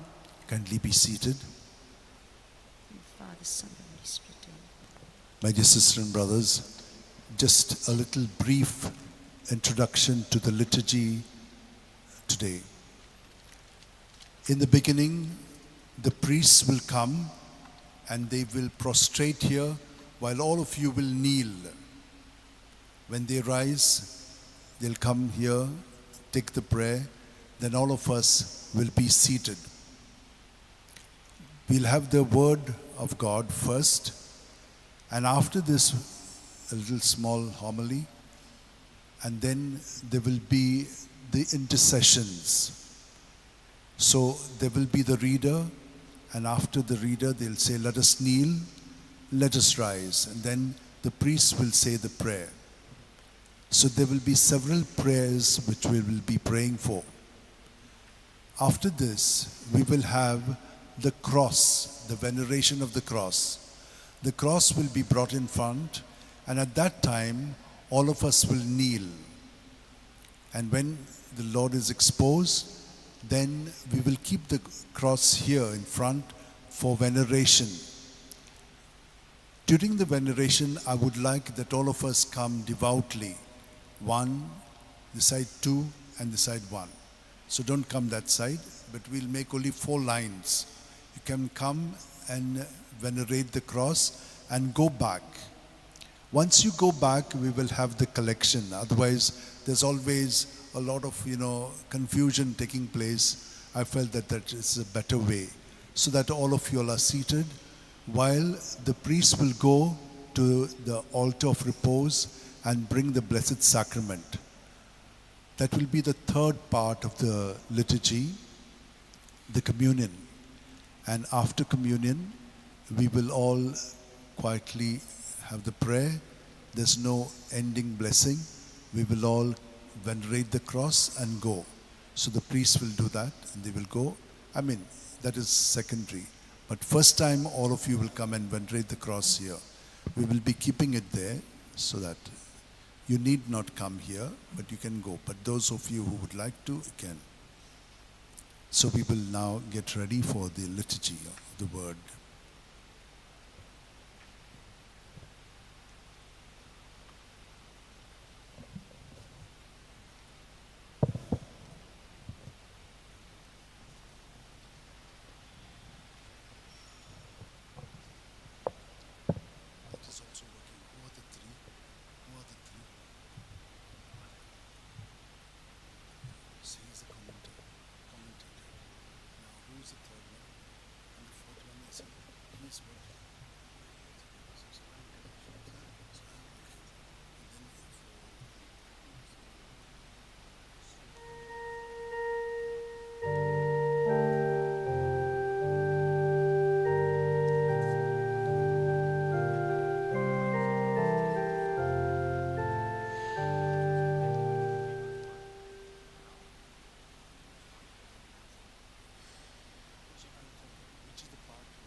Check. Check.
Remember your mercies, O Lord, and with your eternal protection, sanctify your servants, for whom Christ your Son, by the shedding of his blood, established the Paschal mystery, who lives and reigns forever and ever.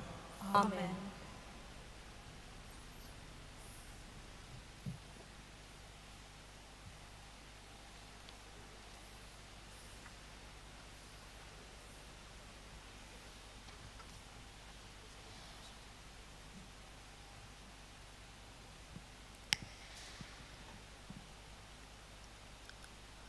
A reading from the book of Isaiah.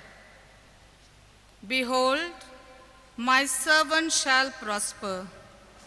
He shall be exalted and lifted up, and shall be very high. As many were astonished at him, his appearance was so marked, beyond human semblance, and his form beyond that of the sons of men. So shall he startle many nations. Kings shall shut their mouths because of him. For that which has not been told, that they shall see, and that which they have not heard, they shall understand. Who has believed what we have heard? And to whom has the arm of the Lord been revealed? For he grew up before him like a young plant, and like a root out of dry ground. He had no form or comeliness that we should look at him, and no beauty that we should desire him. He was despised and rejected by men, a man of sorrows and acquainted with grief, and as one from whom men hide their faces, he was despised, and we esteemed him not. Surely he has borne our griefs and carried our sorrows. Yet we esteemed him stricken, smitten by God, and afflicted. But he was wounded for our transgressions. He was bruised for our iniquities. Upon him was the chastisement that made us whole, and with his stripes we are healed. All we like sheep have gone astray. We have turned every one to his own way, and the Lord has laid on him the iniquity of us all. He was oppressed and he was afflicted, yet he opened not his mouth.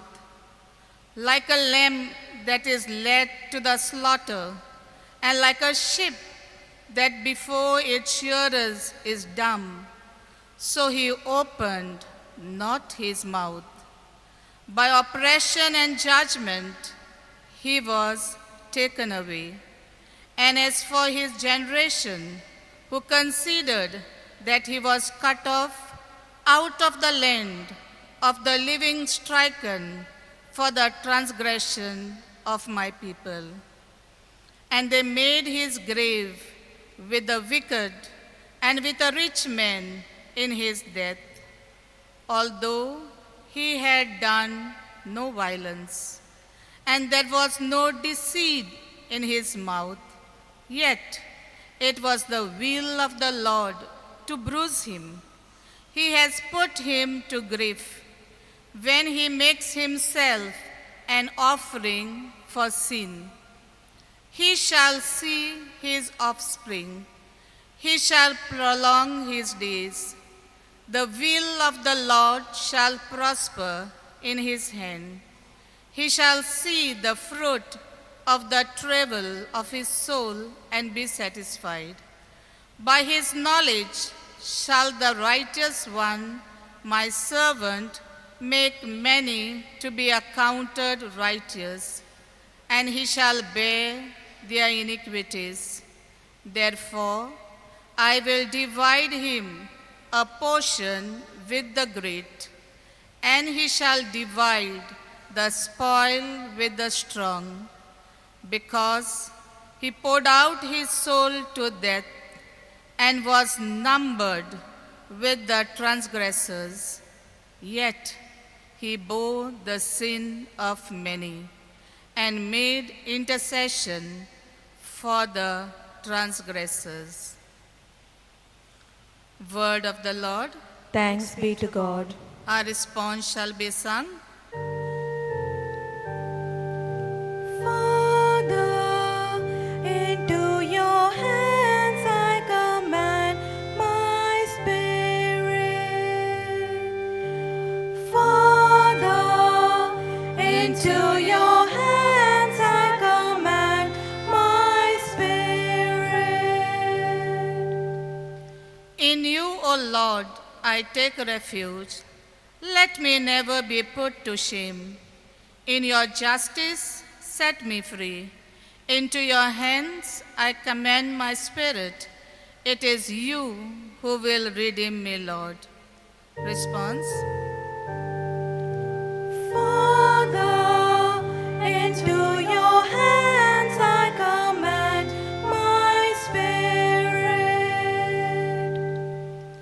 In the face of all my foes, I am a reproach, an object of scorn to my neighbors, and of fear to my friends. Our response?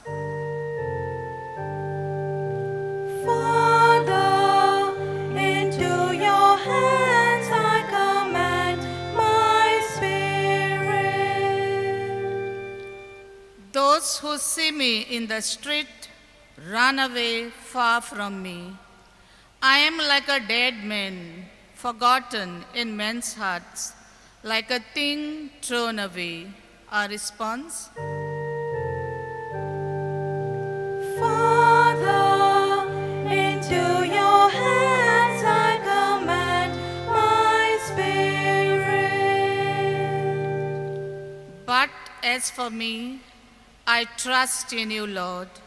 I say, you are my God. My life is in your hands. Deliver me from the hands of those who hate me. Our response? Father, into your hands I commend my spirit. Let your face shine on your servant. Save me in your love. Be strong. Let your heart take courage. All who hope in the Lord. Our response? Father, into your hands I commend my spirit.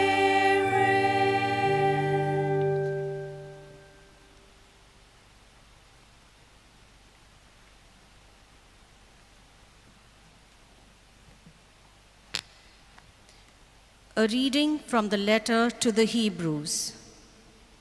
Since then, we have had a great high priest who has passed through the heavens, Jesus, the Son of God.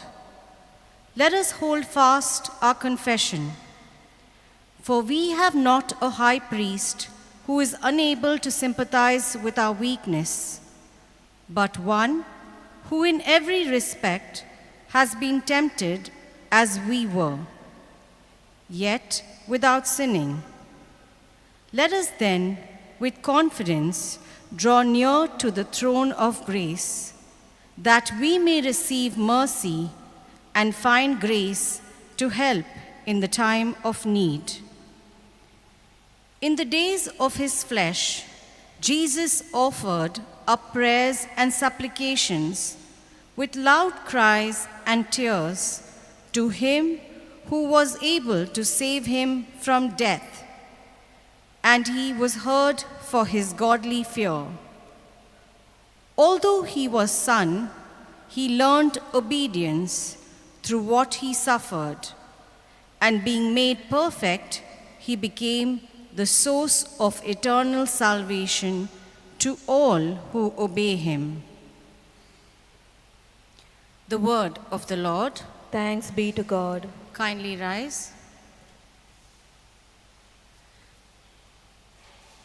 Christ became obedient unto death, even death on a cross. Therefore, God has highly exalted him and bestowed on him the name which is above every name.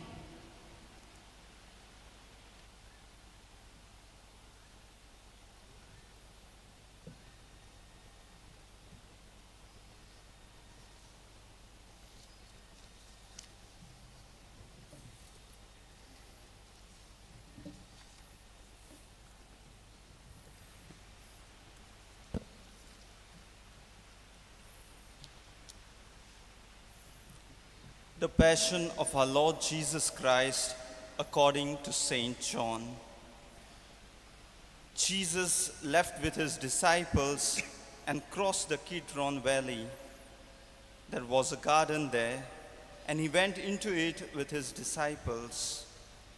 Judas, the traitor, knew the place well, since Jesus had often met his disciples there, and he brought the cohort to this place together with a detachment of guards sent by the high priests and the Pharisees, all with lanterns and torches and weapons. Knowing everything that was going to happen to him, Jesus then came forward and said, "Who are you looking for?" They answered. Jesus the Nazarene.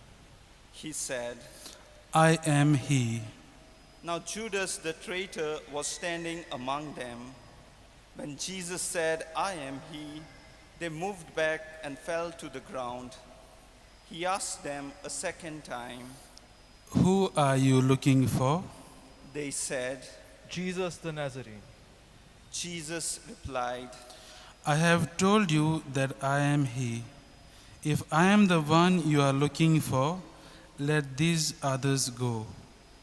This was to fulfill the words he had spoken. Not one of those you gave me have I lost. Simon Peter, who carried a sword, drew it and wounded the high priest's servant, cutting off his right ear. The servant's name was Malchus. Jesus said to Peter, Put your sword back into its scabbard. Am I not to drink the cup that the Father has given me? The cohort and its captain and the Jewish guards seized Jesus and bound him. They took him first to Annas, because he was the father-in-law of Caiaphas, who was the high priest that year. It was Caiaphas who had suggested to the Jews, "It is better for one man to die for the people." Simon Peter with another disciple followed Jesus. This disciple, who was known to the high priest, went with Jesus into the high priest's palace, but Peter stayed outside the door. So the other disciple, the one known to the high priest, went out, spoke to the woman who was keeping the door, and brought Peter in. The maid on duty at the door said to Peter, "Aren't you another of that man's disciples?" He answered, "I am not." Now it was cold, and the servants and guards had lit a charcoal fire and were standing there warming themselves. So Peter stood there too, warming himself with the others. The high priest questioned Jesus about his disciples and his teachings. Jesus answered, I have spoken openly to all the world to hear. I have always taught in the synagogue and in the temple where all the Jews meet together. I have said nothing in secret. But why ask me? Ask my hearers what I taught. They know what I said. At these words, one of the guards standing by gave Jesus a slap in the face, saying, "Is that the way to answer the high priest?" Jesus replied, If there is something wrong in what I said, point it out. But if there is no offense in it, why do you strike me? Then Annas sent him, still bound, to Caiaphas the high priest. As Simon Peter stood there warming himself, someone said to him, "Aren't you another of his disciples?" He denied it, saying, "I am not." One of the high priest's servants, a relation of the man whose ear Peter had cut off, said, "Didn't I see you in the garden with him?" Again Peter denied it, and at once a cock crew. They then led Jesus from the house of Caiaphas to the praetorium. It was now morning. They did not go into the praetorium themselves, or they would be defiled and unable to eat the Passover. So Pilate came outside to them and said, "What charge do you bring against this man?" They replied, If he were not a criminal, we should not be handing him over to you. Pilate said, "Take him yourselves and try him by your own law." The Jews answered, We are not allowed to put a man to death. This was to fulfill the words Jesus had spoken, indicating the way he was to die. So Pilate went back into the praetorium and called Jesus to him and asked, "Are you the king of the Jews?" Jesus replied, Do you ask this of your own accord, or have others spoken to you about me? Pilate answered, "Am I a Jew? It is your own people and the chief priests who have handed you over to me. What have you done? Jesus replied, Mine is not a kingdom of this world. If my kingdom were of this world, my men would have fought to prevent my being surrendered to the Jews. But my kingdom is not of this kind. Pilate said. So are you a king then? Jesus answered, It is you who say it. Yes, I am a king. I was born for this. I came into the world for this, to bear witness to the truth, and all who are on the side of truth listen to my voice. Pilate said, Truth? What is that? and with that he went out again to the Jews and said, I find no case against this man, but according to a custom of yours, I should release one prisoner at the Passover. Would you like me, then, to release the king of the Jews? At this they shouted, Not this man, but Barabbas. Barabbas was a brigand. Pilate then had Jesus taken away and scourged. And after this, the soldiers twisted some thorns into a crown and put it on his head, and dressed him in a purple robe. They kept coming to him, saying, Hail, King of the Jews. and they slapped him in his face. Pilate came outside again and said to them, Look, I am going to bring him out to you and let you see that I find no case. Jesus then came out wearing the crown of thorns and the purple robe. Pilate said, Here is the man. When they saw him, the chief priests and the guards shouted. Crucify him, crucify him. Pilate said, Take him yourselves and crucify him. I can find no case against him. The Jews replied, We have a law, and according to that law, he ought to die, because he has claimed to be the Son of God. When Pilate heard them say this, his fears increased. Re-entering the praetorium, he said to Jesus, Where do you come from? but Jesus made no answer. Pilate then said to him, Are you refusing to speak to me? Surely you know I have power to release you and I have power to crucify you. Jesus replied, You would have no power over me if it had not been given to you from above. That is why the one who handed me over to you has the greater guilt.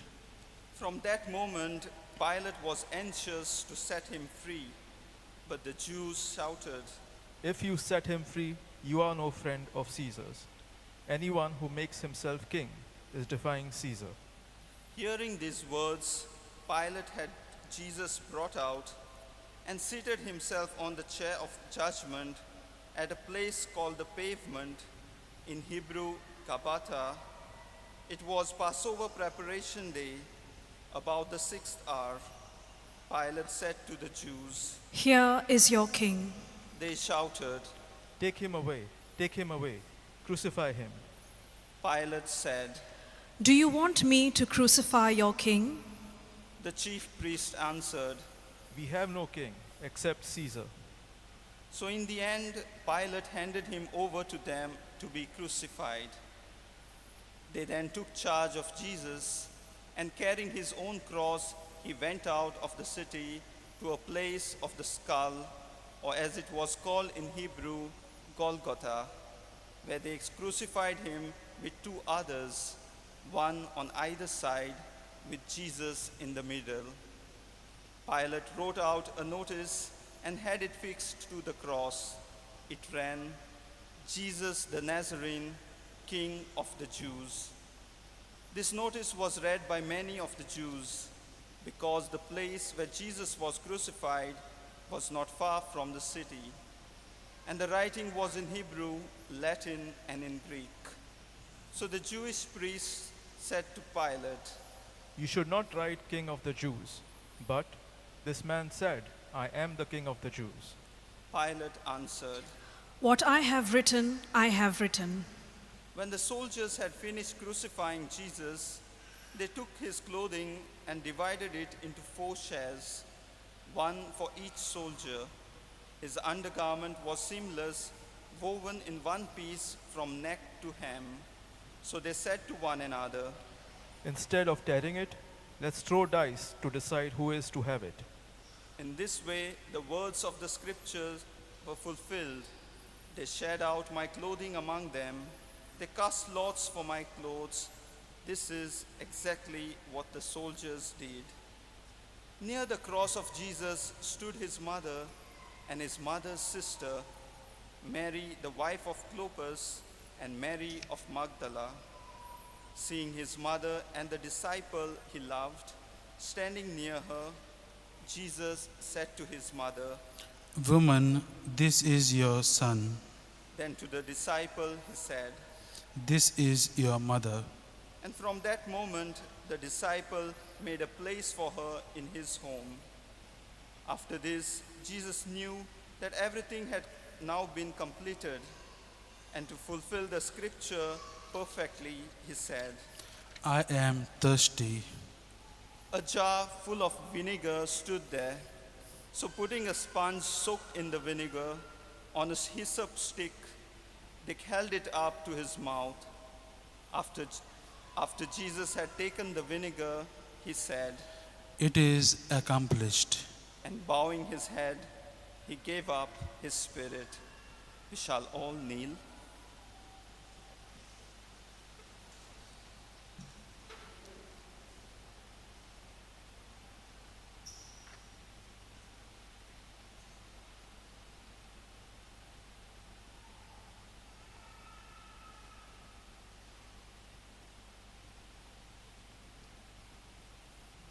Kindly stand. It was the preparation day, and to prevent the bodies remaining on the cross during the Sabbath, since that Sabbath was a special solemnity, the Jews asked Pilate to have the legs broken and the bodies taken away. Consequently, the soldiers came and broke the legs of the first man who had been crucified with him, and then of the other. When they came to Jesus, they found he was already dead. And so instead of breaking his legs, one of the soldiers pierced his side with a lance, and immediately there came out blood and water. This was the evidence of one who saw it, trustworthy evidence, and he knows he speaks the truth, and he gives it so that you may believe as well. Because all this happened to fulfill the words of the scripture. Not one bone of his will be broken. And again, in another place, scripture says, they will look on the one whom they have pierced. After this, Joseph of Arimathea, who was the disciple of Jesus, though a secret one, because he was afraid of the Jews, asked Pilate to let him remove the body of Jesus. Pilate gave permission, so they came and took it away.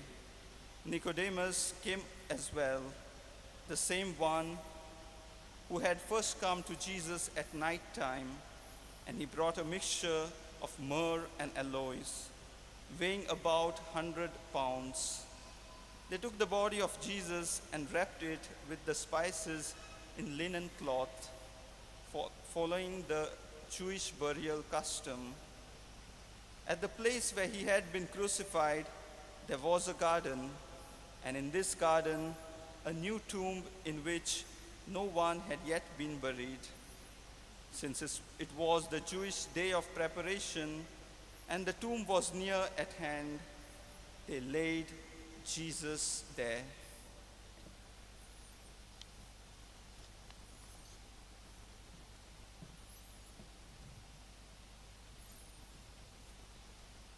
Kindly be seated.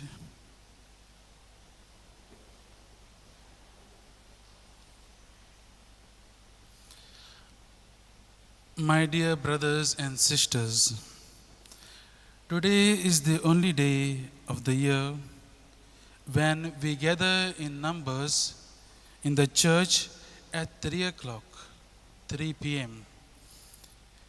Why do we do this?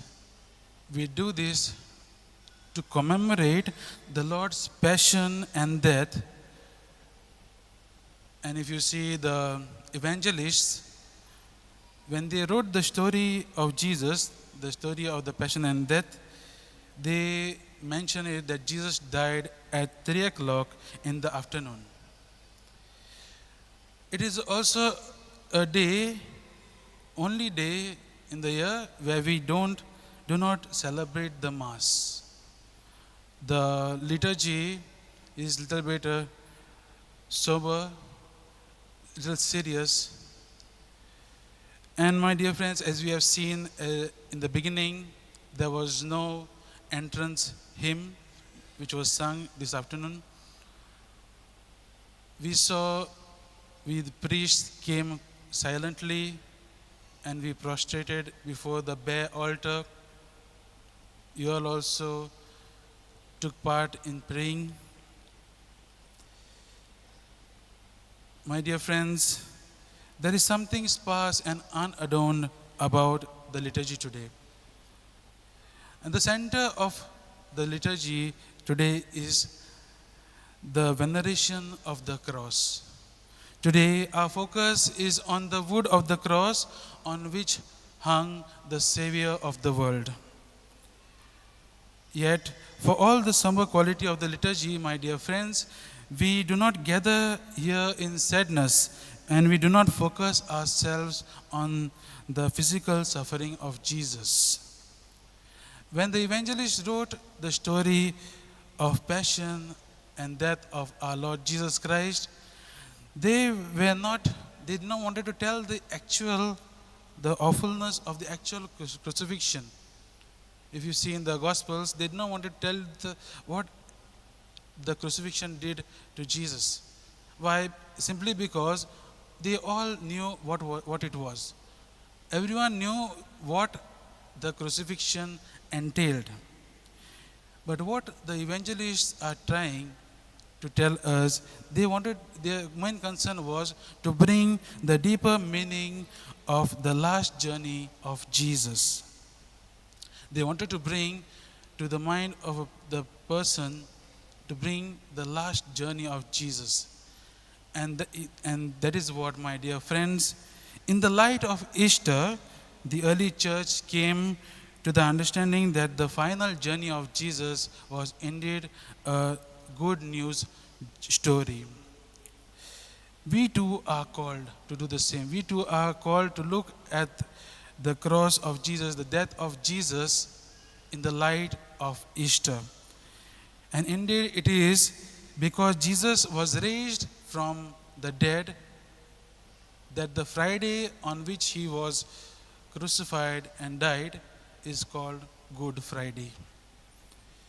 My dear friends, we are the followers of Christ, in whom the risen Lord lives.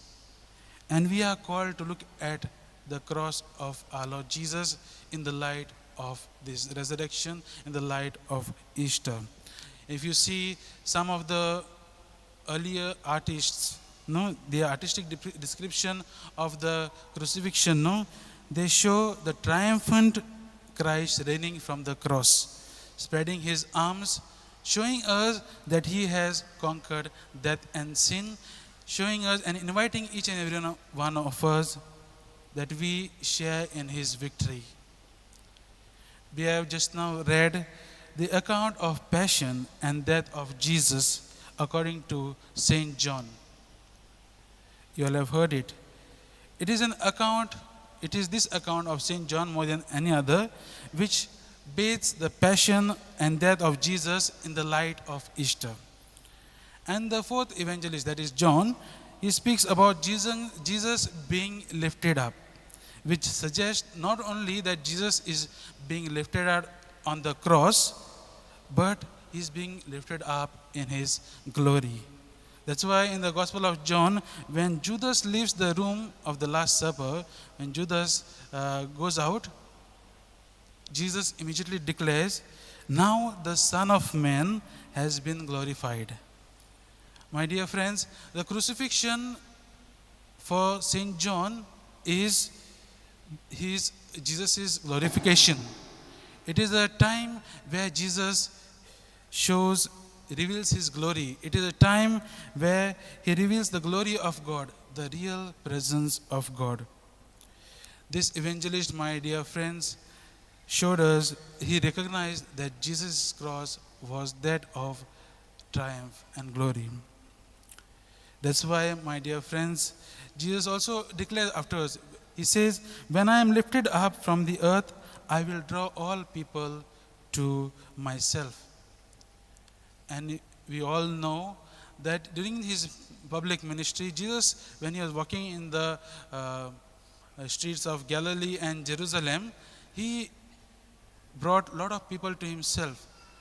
But he says, when I am lifted up on the cross, I will bring to me all those people from all over, from different of people of different generations and people of different cultures and traditions. Why is it, my dear friends?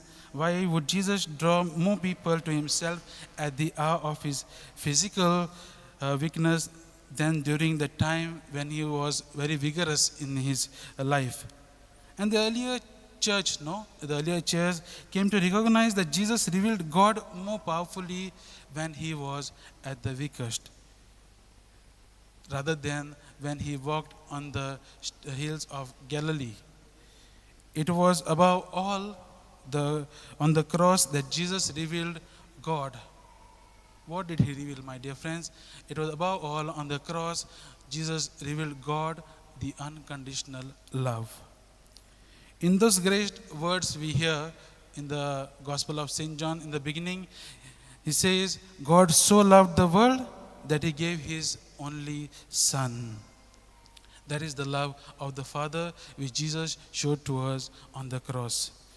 And today, my dear friends, we gather here on this Good Friday afternoon because each and every one of us have experienced something, has been already touched by the love of God, by the way God has shown his love to us, the way he has revealed his love by sending his Son to the death and resurrection.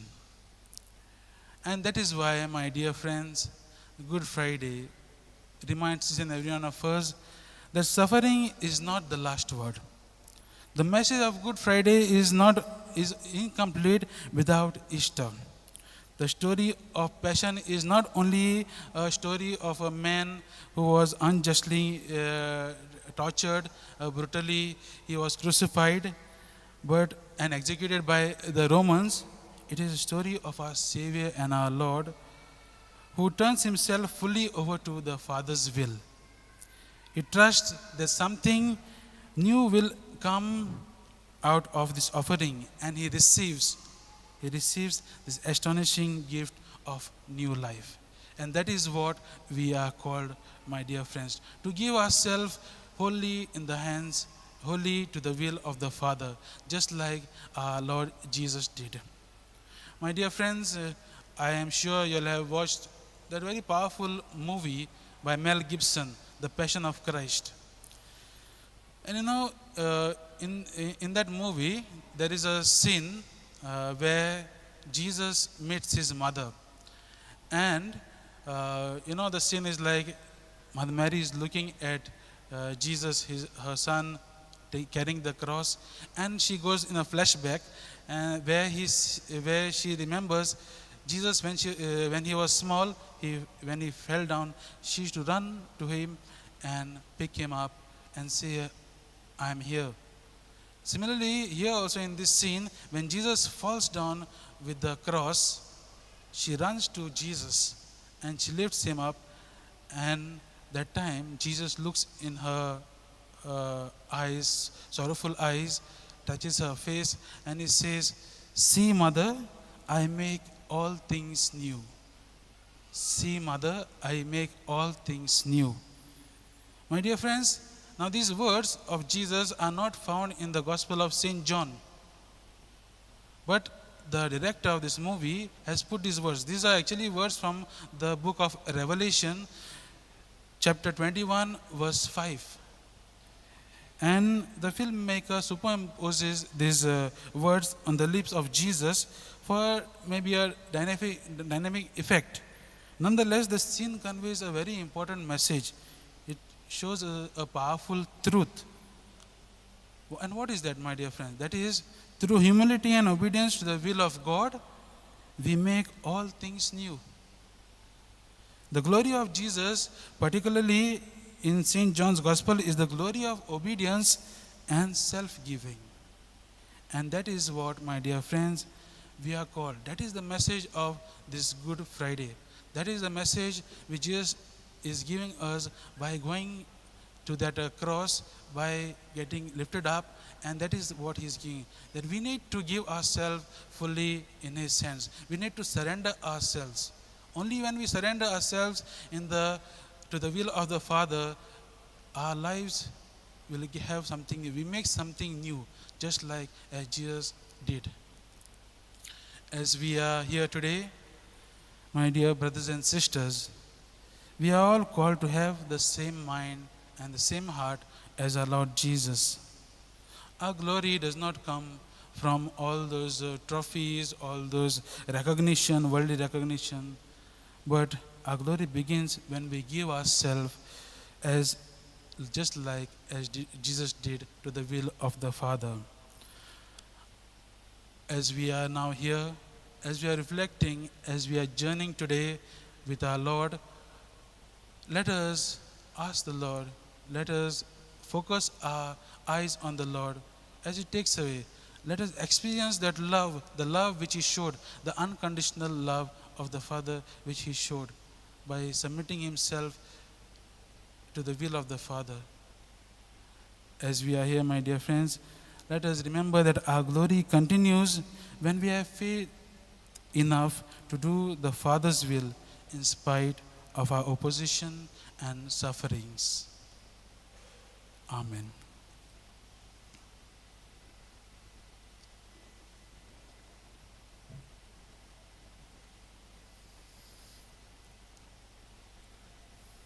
Now we will have the solemn intercessions. Kindly rise.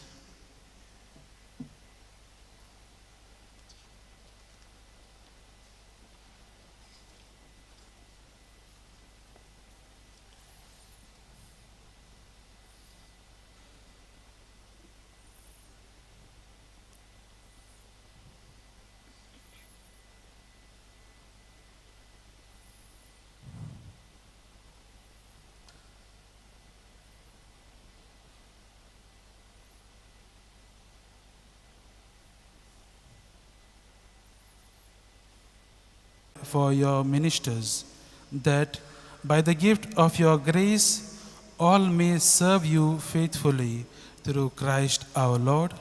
Amen.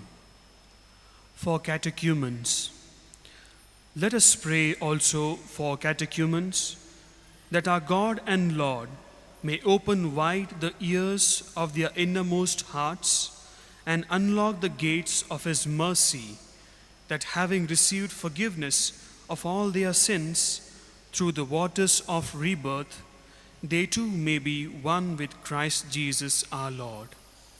Let us kneel.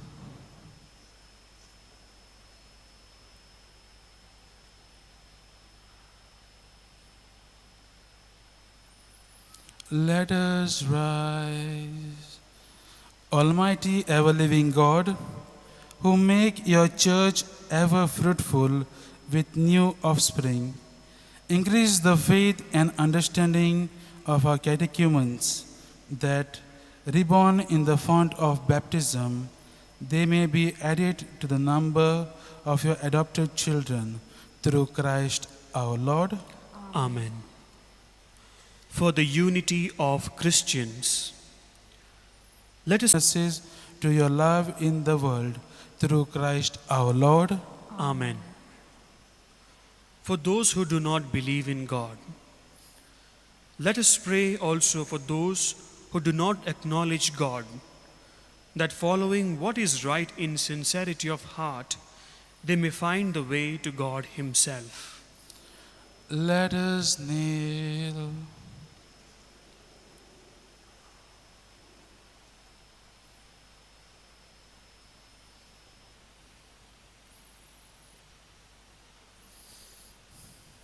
Let us rise.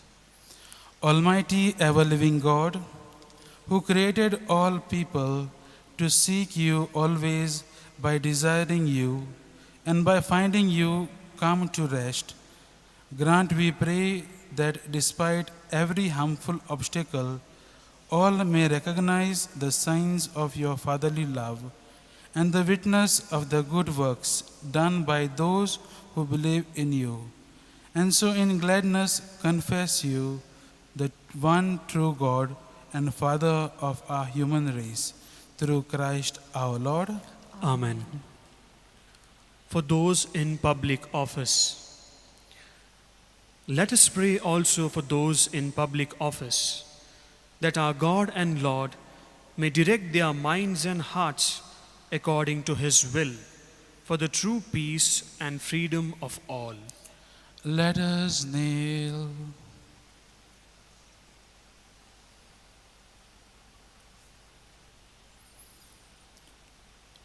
Let us rise. Almighty ever-living God, in whose hand lies every human heart and the rights of peoples, look with favor, we pray, on those who govern with authority over us, that throughout the world the prosperity of peoples, the assurance of peace and freedom of religion may through your gift be made secure, through Christ our Lord. Amen. For those in tribulation, let us pray, dearly beloved, to God the Father Almighty, that He may cleanse the whole world of all errors, banish diseases, drive out hunger, unlock prisons, loosen fetters, granting to travelers safety, to pilgrims return, health to the sick, and salvation to the dying. Let us kneel.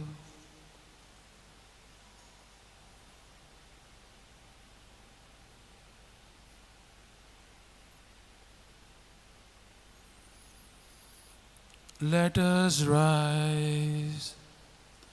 Almighty ever-living God, comfort of mourners, strength of all who toil, may the prayers of those who cry out in any tribulation come before you, that all may rejoice, because in their hour of need your mercy was at hand, through Christ our Lord.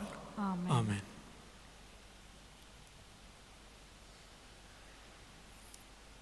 Now we move on to the second part, the adoration of the Holy Cross.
Check.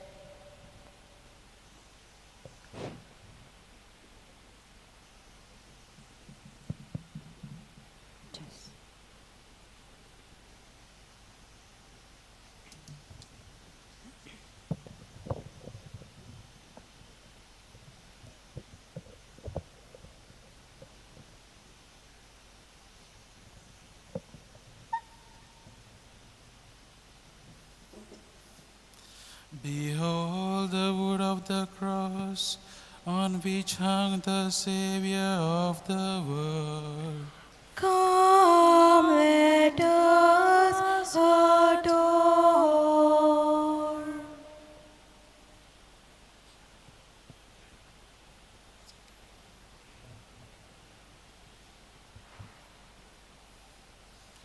Behold the wood of the cross on which hung the Savior of the world. Come, let us adore.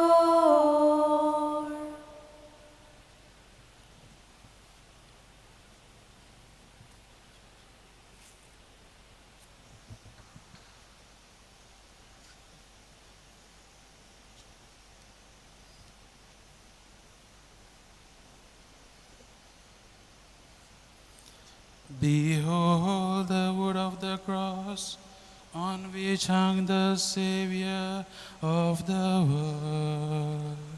Come, let us adore.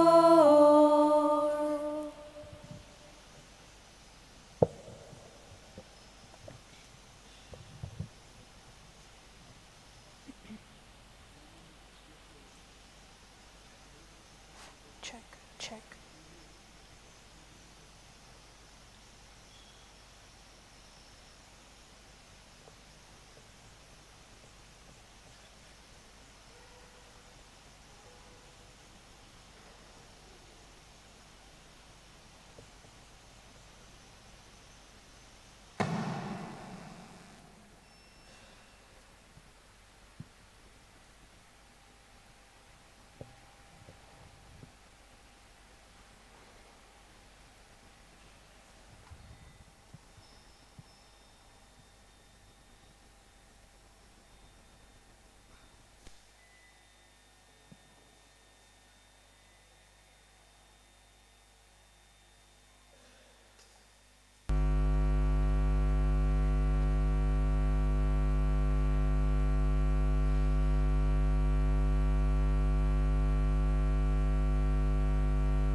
Let us take the hymn, at 6, page number 217, The Reproaches.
What more ought I have done for you than I have done? I have planted you indeed as my beautiful vineyard, and you have become exceedingly bitter. My people, what have I done to you? How have I afflicted you? Answer me. In my thirst you gave me vinegar to drink, and with a lance you have pierced the side of your Savior. Holy God, mighty God, holy immortal one, have mercy. It was I who for your sake searched Egypt through its firstborn, and you have scourged me and betrayed me. My people, what have I done to you? How have I afflicted you? Answer me. It was I who hauled you out of Egypt and drowned the Pharaoh in the Red Sea, and you have delivered me into the hands of the chief priests. My people, what have I done to you? How have I afflicted you? Answer me. It was I who opened the sea before you, and with a spear my side you have opened. My people, what have I done to you? How have I afflicted you? Answer me.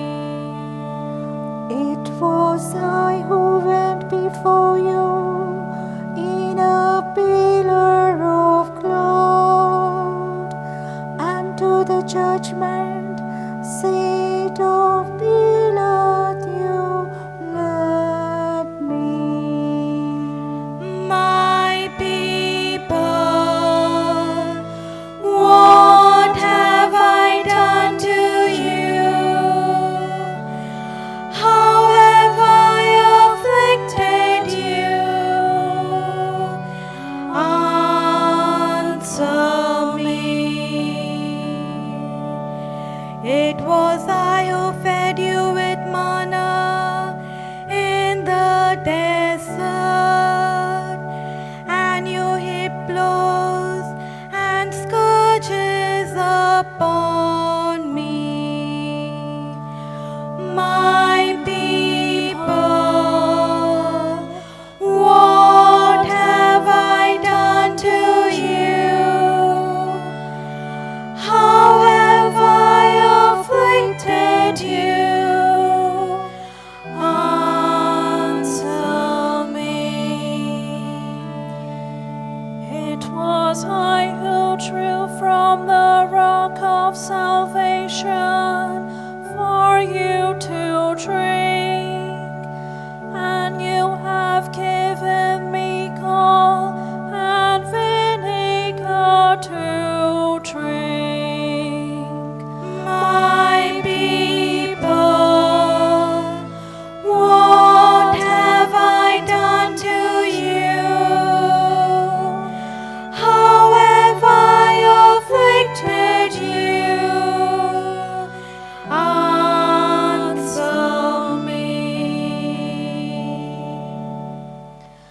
Let us take the hymn, Ed 17, page number 221, Were You There?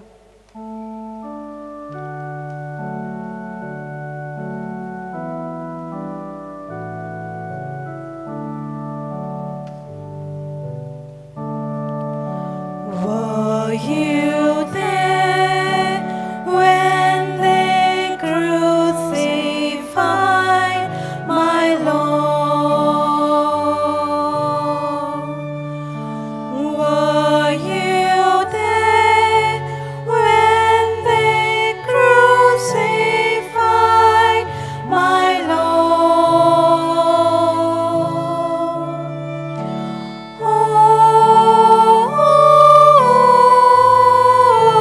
Sometimes it causes me to tremble, tremble, tremble.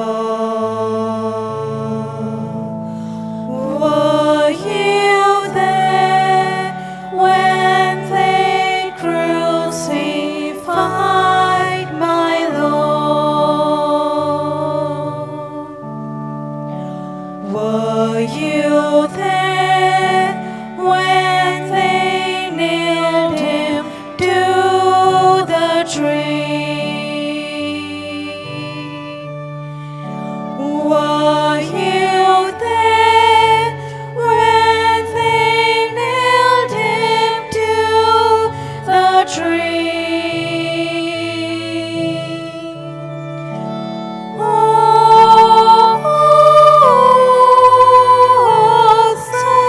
Sometimes it causes me to tremble, tremble, tremble. Were you there when they nailed him to the tree? Were you there when they pierced him in the sides? Were you there when they pierced him in the side?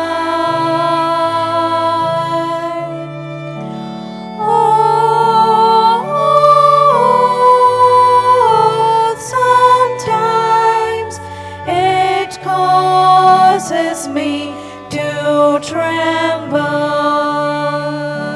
tremble, tremble. Were you there when they pierced him in the side? Were you there when they laid him in the tomb? Were you there when they nailed him in the tomb?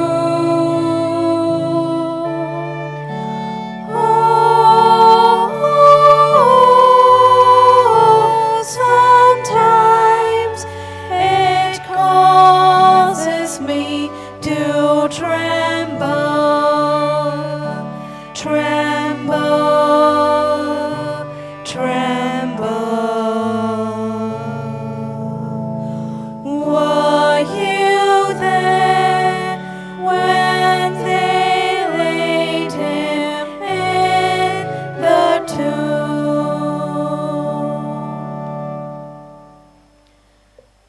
Let us take the hymn, H1, page number 214, We Hail Thee.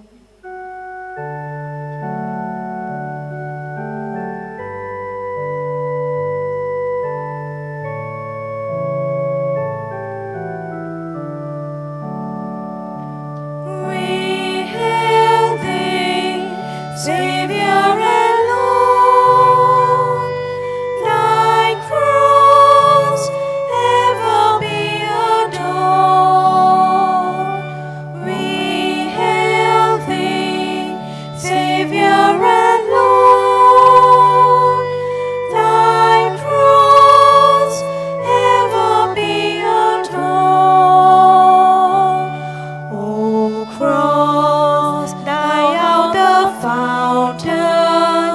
of love and of liberty, shine down upon the millions who search for the light of truth.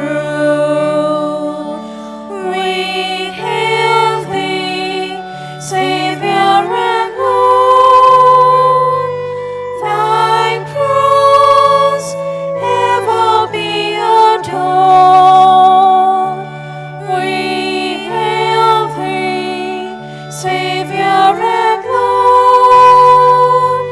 Thy cross ever be adored. Look down upon the needy, confirm them in strength and grace. Thou art our true salvation, in thee all our hope we place. We hail thee, Savior and Lord. Thy cross ever be adored. We hail thee, Savior and Lord. Thy cross ever be adored. My dear sisters and brothers, while we now place the cross inside there, we will also have the collection so that all of us are participating in that.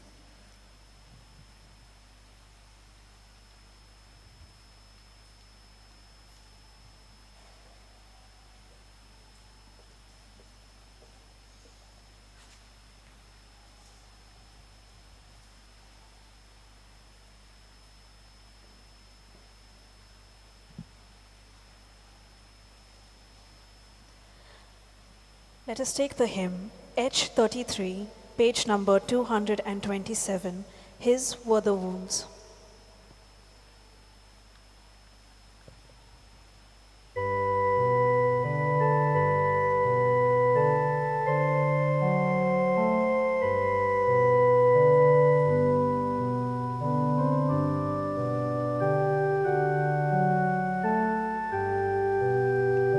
His were the wounds that healed us.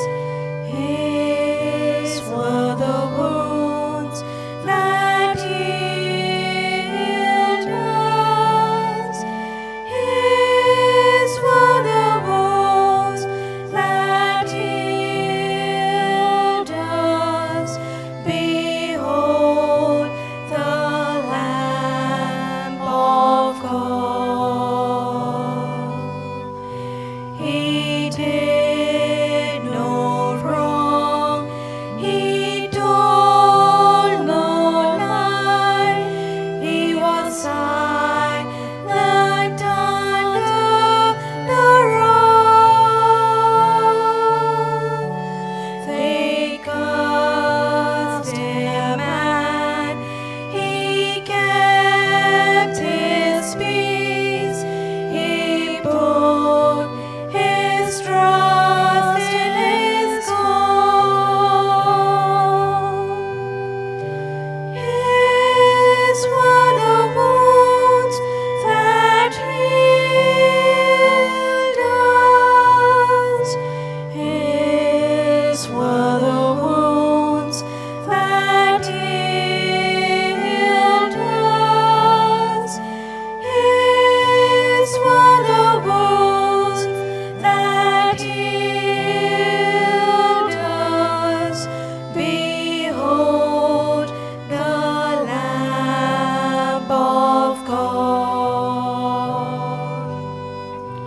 His body bore the weight of sin as he hung and died on the cross, that we like him should die to sin.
Let us all rise. At the Saviour's command and formed by divine teaching, we dare to say, Our Father, who art in heaven, hallowed be thy name. Thy kingdom come, thy will be done, on earth as it is in heaven. Give us this day our daily bread, and forgive us our trespasses, as we forgive those who trespass against us. And lead us not into temptation, but deliver us from evil. Deliver us, Lord, we pray, from every evil. Graciously grant peace in our days, that by the help of your mercy, we may be always free from sin and safe from all distress, as we await the blessed hope and the coming of our Savior, Jesus Christ. For the kingdom, the power, and the glory are yours, now and forever.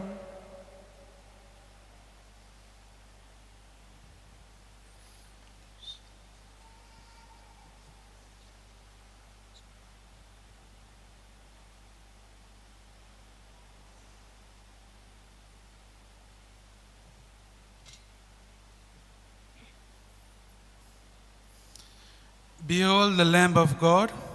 Behold him who takes away the sins of the world. Blessed are those called to the supper of the Lamb. Lord, I am not worthy that you should enter under my roof, but only say the word, and my soul shall be healed.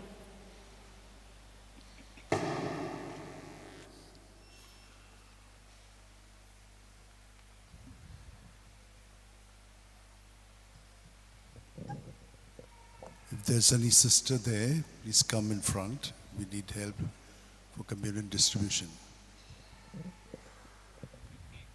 For the communion, let us take the hymn, Soul of My Savior.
Let us take the hymn H29, page number 226. He was despised.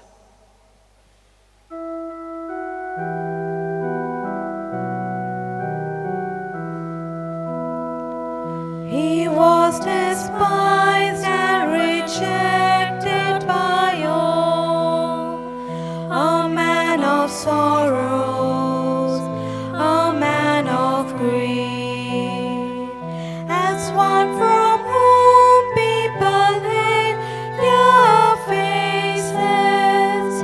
He was despised without esteem, but he was wounded for our transgressions, and he was tortured for our iniquities, and his chastisement has brought us healing, and by his scourging we are made whole. He had no beauty that we should desire him, his form disfigured, overwhelmed no man.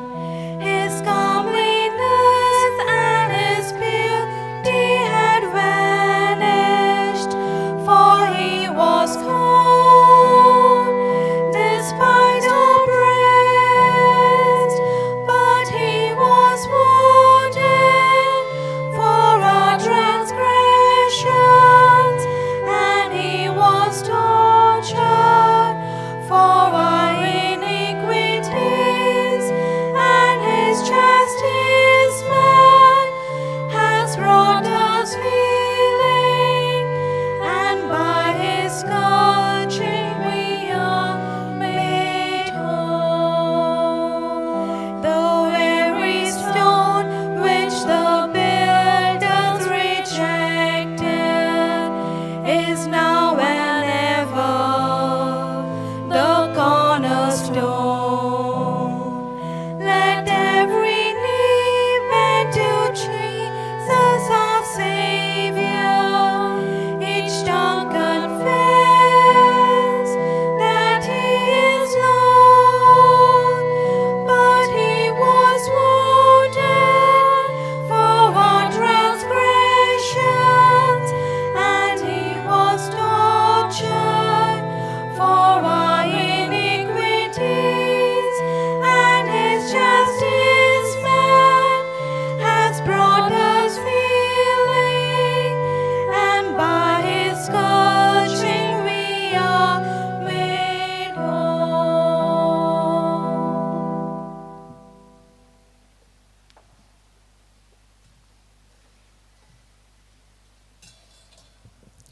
With eyes closed, let us be present to Jesus in our heart.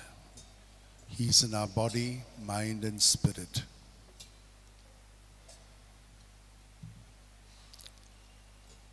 He's giving us the grace to understand and experience his love.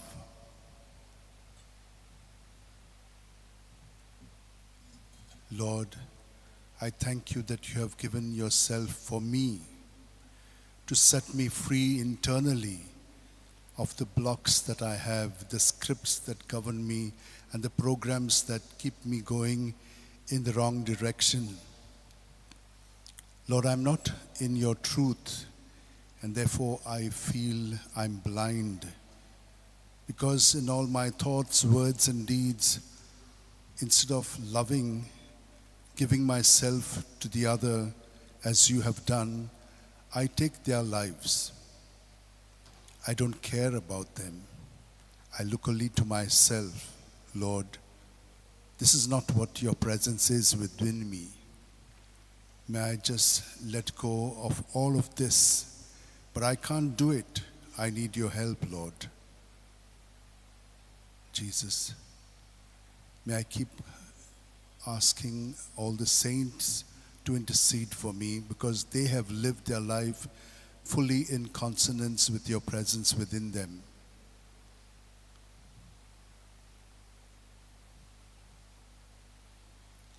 Thank you, Lord.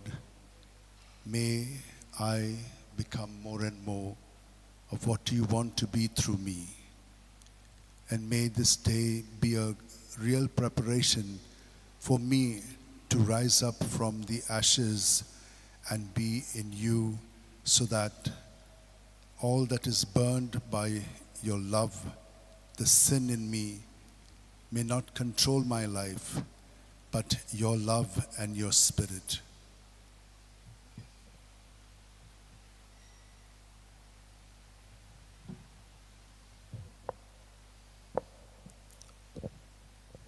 I just would like to announce that tomorrow the service will be at 11:30, but at 10 o'clock there will be a walk with our Blessed Mother, the Seven Sorrows.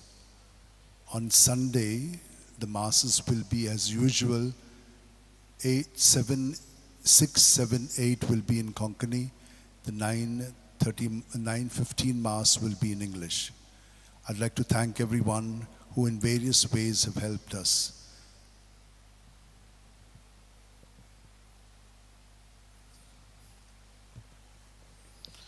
Let us pray. Almighty ever-living God, who have restored us to life by the blessed death and resurrection of your Christ, preserve in us the work of your mercy, that by partaking of this mystery we may have life unceasingly devoted to you, through Christ our Lord. Amen. Bow down for the blessing.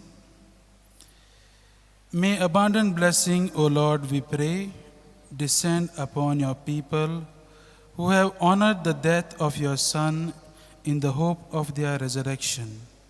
May pardon come, comfort be given, holy faith increase, and everlasting redemption be made secure through Christ our Lord. Amen.